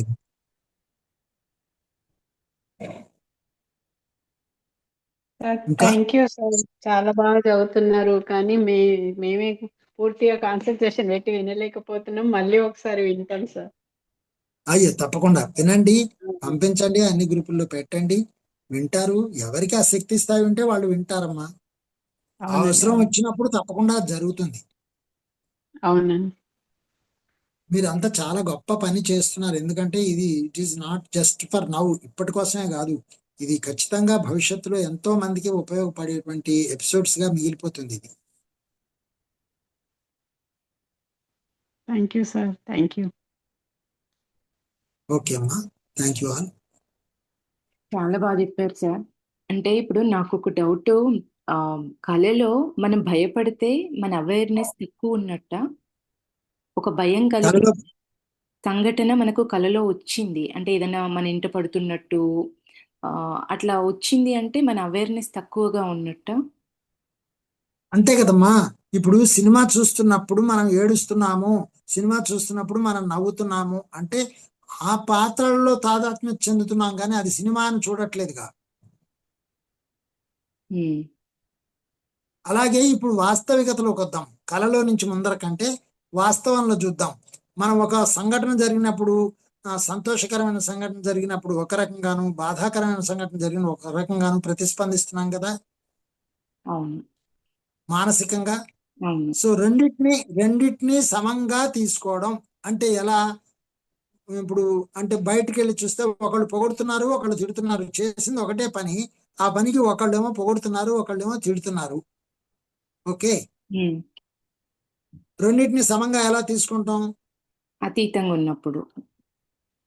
ఆహా, ఇక్కడ అర్థం చేసుకోవాల్సింది ఏంటంటే వాళ్ళకి అర్థమైంది ఎలా పొగడాలని అర్థమైంది, వీళ్ళకి తిట్టాలని అర్థమైంది. అది వాళ్ళు అర్థం చేసుకునే తీరుకి నేను ఎందుకు స్పందించాలి? ఇప్పుడు నేను లెసన్ మాట్లాడాను, చెప్పాను, ఎక్స్ప్లెయిన్ చేశాను. అర్థమైన వాళ్ళేమో చాలా బాగా చెప్పారు అంటారు, అర్థం కాని వాళ్ళేమో కామ్గా ఉండి ఏదో చెప్పలేదు, ఏం అర్థం కాలేదు అని అనుకుంటారు. వాళ్ళు అర్థం కాలేదు అనుకున్నా, వీళ్ళు అర్థమైంది అనుకున్నా, రెండిటికి ఈ చెప్పిన వాడు తటస్థంగా ఉండాలి. వాళ్ళ శక్తి స్థాయిని బట్టి వాళ్ళకి అర్థమైంది, వీళ్ళ శక్తి స్థాయిని బట్టి వీళ్ళకి అర్థం కాలేదు, అంతే తేడా. అదనమాట. అలాగే తిట్టినా పొగడినా, సో వాళ్ళకి అర్థం కాలేదు కాబట్టి తిట్టారు, వీళ్ళకి అర్థమైంది కాబట్టి పొగిడారు. ఓకే, దాంట్లో ఏముందట? మీరు ఏం రాస్తారండి చండాలంగా, ఎప్పుడు శ్వాస శ్వాస అనే రాస్తారేంటి అని తిడతారు నన్ను చాలా మంది. అలాగే మీరు చాలా బాగా రాశారండి, అసలు శ్వాస మీద ధ్యాస గురించి ఎన్ని రకాలుగా చెప్పారండి అని పొగుడతారు. అంటే అది పొగడడం కాదు, ఇది వాస్తవము, వాళ్ళ శక్తి స్థాయి.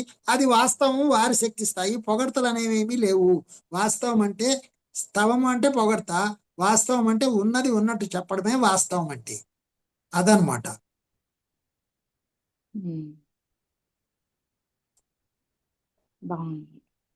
నేను అన్నది ఏంటో అర్థమైందండి. అంతే తప్ప దానికి మనం ఏం బాధపడక్కర్లా. అది సమతా స్థితి, స్థిత ప్రజ్ఞత, స్థిత ప్రజ్ఞత, స్థితి యందు ప్రజ్ఞ.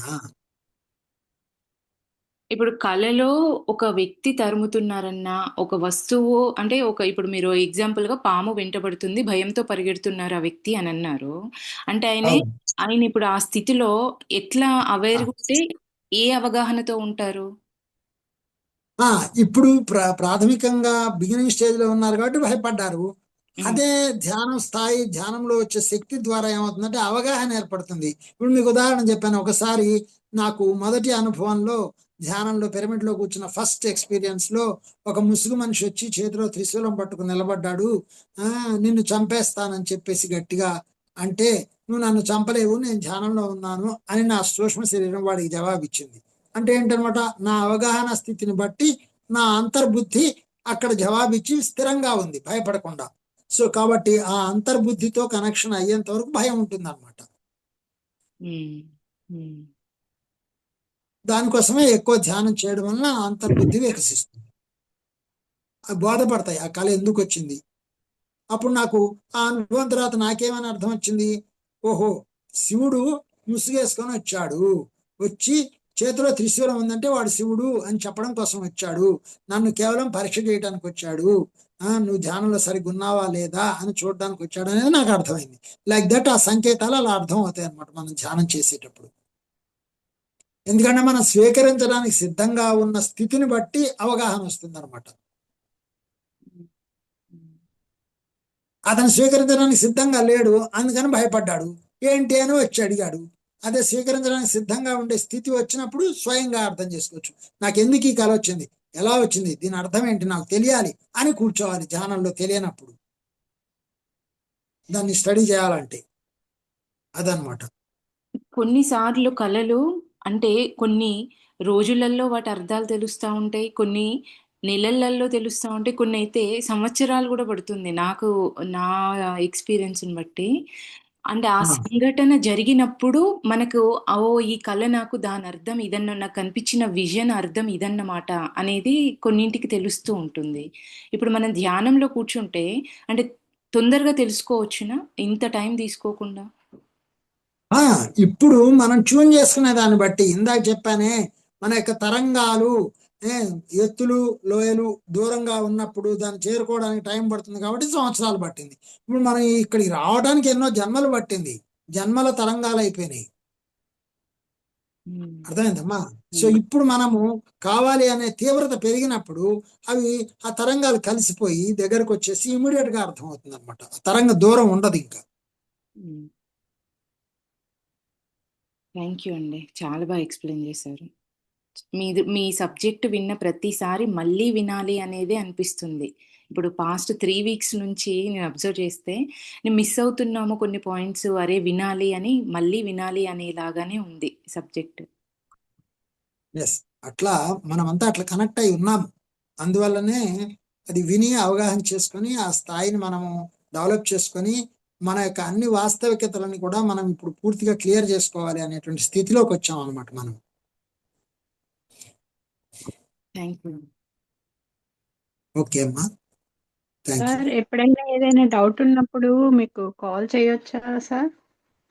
చేయొచ్చు తల్లి, వీక్ డేస్ లో 7:30 8 తర్వాత చేయండి, పర్వాలేదు. నైట్ అండి? నైట్, ఎందుకంటే నేను మార్నింగ్ టైమ్స్ లో ఆఫీస్ లో మార్నింగ్ ఇండియన్ టైమ్స్ ప్రకారం 9 o'clock 9:15 మధ్యలో వెళ్ళిపోతాను, ఈవినింగ్ 5:30 6 వరకు వస్తాను. సో ఏదున్నా నాకు 7:30 లోపు నా కార్యకలాపాలు పూర్తయితాయి అనమాట. అందుకని 7:30 ఈవినింగ్ తర్వాత చేయొచ్చు, అంటే మీకు మార్నింగ్ అరౌండ్ 8 9 అయి ఉండొచ్చు. ఓకే అండి, నేను ఇండియాకి వచ్చిన తర్వాతనే మిమ్మల్ని కలవాలనుకుంటున్నాను, అందుకని. అయ్యో తప్పకుండా కలవచ్చు, ఓకే అండి, అదేం ప్రాబ్లం. మీకు మీ అనుకూల సమయం ఇప్పుడు రాత్రి 12 వరకు మెలకుగా ఉంటానమ్మా నేను సాధారణంగా. Okay okay okay. కాబట్టి ఇండియన్ టైమింగ్స్ లో నైట్ 11:30 12 లోపు కూడా చేయొచ్చు. ఒకవేళ నేను ధ్యానంలో కూర్చుంటే గనక నేను ఎత్తాను, తర్వాత నేనే మీకు మెసేజ్ పెడతాను. ఓకే ఓకే ఓకే, థ్యాంక్స్ అండి. మార్నింగ్ ఇండియన్ టైమింగ్స్ లో మార్నింగ్ 6 నుంచి 7:30 లోపు కూడా చేయొచ్చు. Okay okay. 6 to 7:30 సాధారణంగా అటెండ్ చేస్తాను, ఆ తర్వాత మళ్ళీ 7:30 to 8:30 నా వర్క్స్ లో ఉంటాను. మిమ్మల్ని పర్సనల్ గా కలవాలంటే అంటే నేను ఇండియాకి వచ్చినాక మాట్లాడతానండి. నేను ఉండేది హైదరాబాద్ లో. అదే హైదరాబాద్, మేము కూడా అక్కడే, మేము బోధిరెడ్డి కాలేజ్ దగ్గర ఉంటాం. ఎక్కడ? బోధిరెడ్డి కాలేజ్, వినయనగర్ కాలనీ. నేను చాలా దగ్గర, 6 kilometers మాకు అంతే. Okay okay. మీరు మీర్పేట అన్నారు కదా సార్? మీర్పేట దగ్గరే అవుతుంది. ఓకే, కలవచ్చు, అక్కడ 10 minutes అంతే. నేను కలవాలనుకుంటున్నాను, కలుస్తాను సార్. మాట్లాడచ్చు, ముందే మీ దగ్గర అపాయింట్మెంట్ తీసుకొని కలుస్తాను మీకు. పర్వాలేదు, జస్ట్ ఒక రోజు ముందర 2 రోజుల ముందర చెప్తే చాలు. Okay okay. ఓకే అమ్మా, థ్యాంక్ యూ. ఇంకా థ్యాంక్ యూ. అదే అండి. విన్నప్పుడు బానే అనిపిస్తున్నాయి. అవి పాయింట్స్ రాసుకోకపోతే ఏదో పని చేసుకుంటా వినడం జరుగుతుంది. ఆ పాయింట్స్ రాసుకోకపోతే నాకసలు గుర్తుండట్లేదు. మళ్ళీ ఏం అడగాలి అనేది ఆ గూడా. అది మైండ్‌లో అందుకనే నేను ఉంటలేదు. ఇండియాలో ఉన్న వాళ్ళకి జూమ్ లో క్లాసులు చెప్పనన్నానమ్మా. చాలా మంది కోపం వచ్చి ఉండొచ్చేమో కానీ, ఎందుకంటే ఓకే. జూమ్ లో శ్రద్ధగా ఉండరు. ఆ శ్రద్ధ అనేది 100% ఉండాలంటాను మెడిటేషన్ క్లాస్ అన్నప్పుడు. అవునండి. అంతే.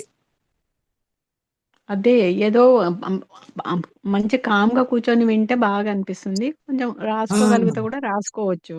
ఏదైనా ఇట్లా ఎస్. పని చేసుకుంటూ వింటే ఇంకా దాని మీద కాన్సంట్రేషన్ ఉంటలేదు సార్. ఉండదు కదా. ఓకే అండి. Thank you sir. Bye. Right అమ్మా, ఓకే. వెల్కమ్. ఓకే. చెప్పండి మణి గారు, ఇంకా ఎవరైనా ఉన్నారా? ఓకేనా? సవిత గారు ఉన్నారండి. మరి మాట్లాడటానికి వీలవుతుందో లేదో. సవిత గారు మీకు వీలవుతుందా అండి?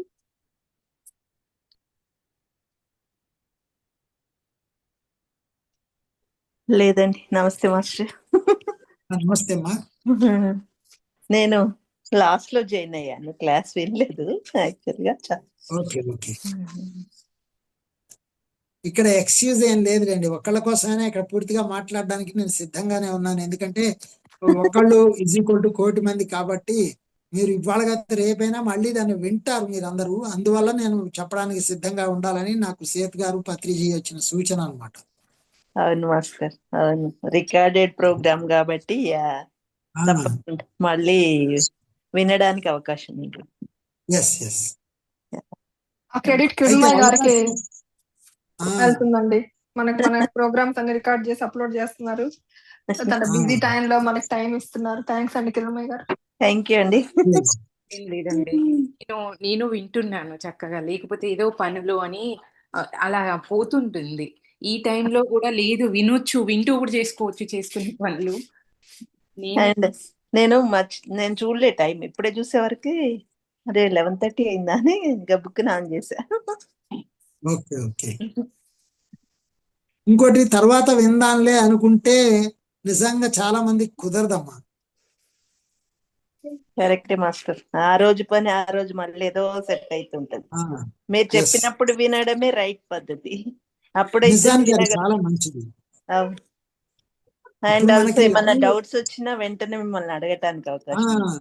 ఇప్పుడు మనకి లైవ్ అవకాశం లేదు కాబట్టి జూమ్ లో ఉన్నాం కాబట్టి దీన్ని లైవ్ క్లాస్ లాగా భావించి వినడం వల్లనే ఎక్కువ ప్రయోజనం ఉంటుందని నేను అనుకుంటాను. రైట్ మాస్టర్, మీరు అన్నది 100% రైట్.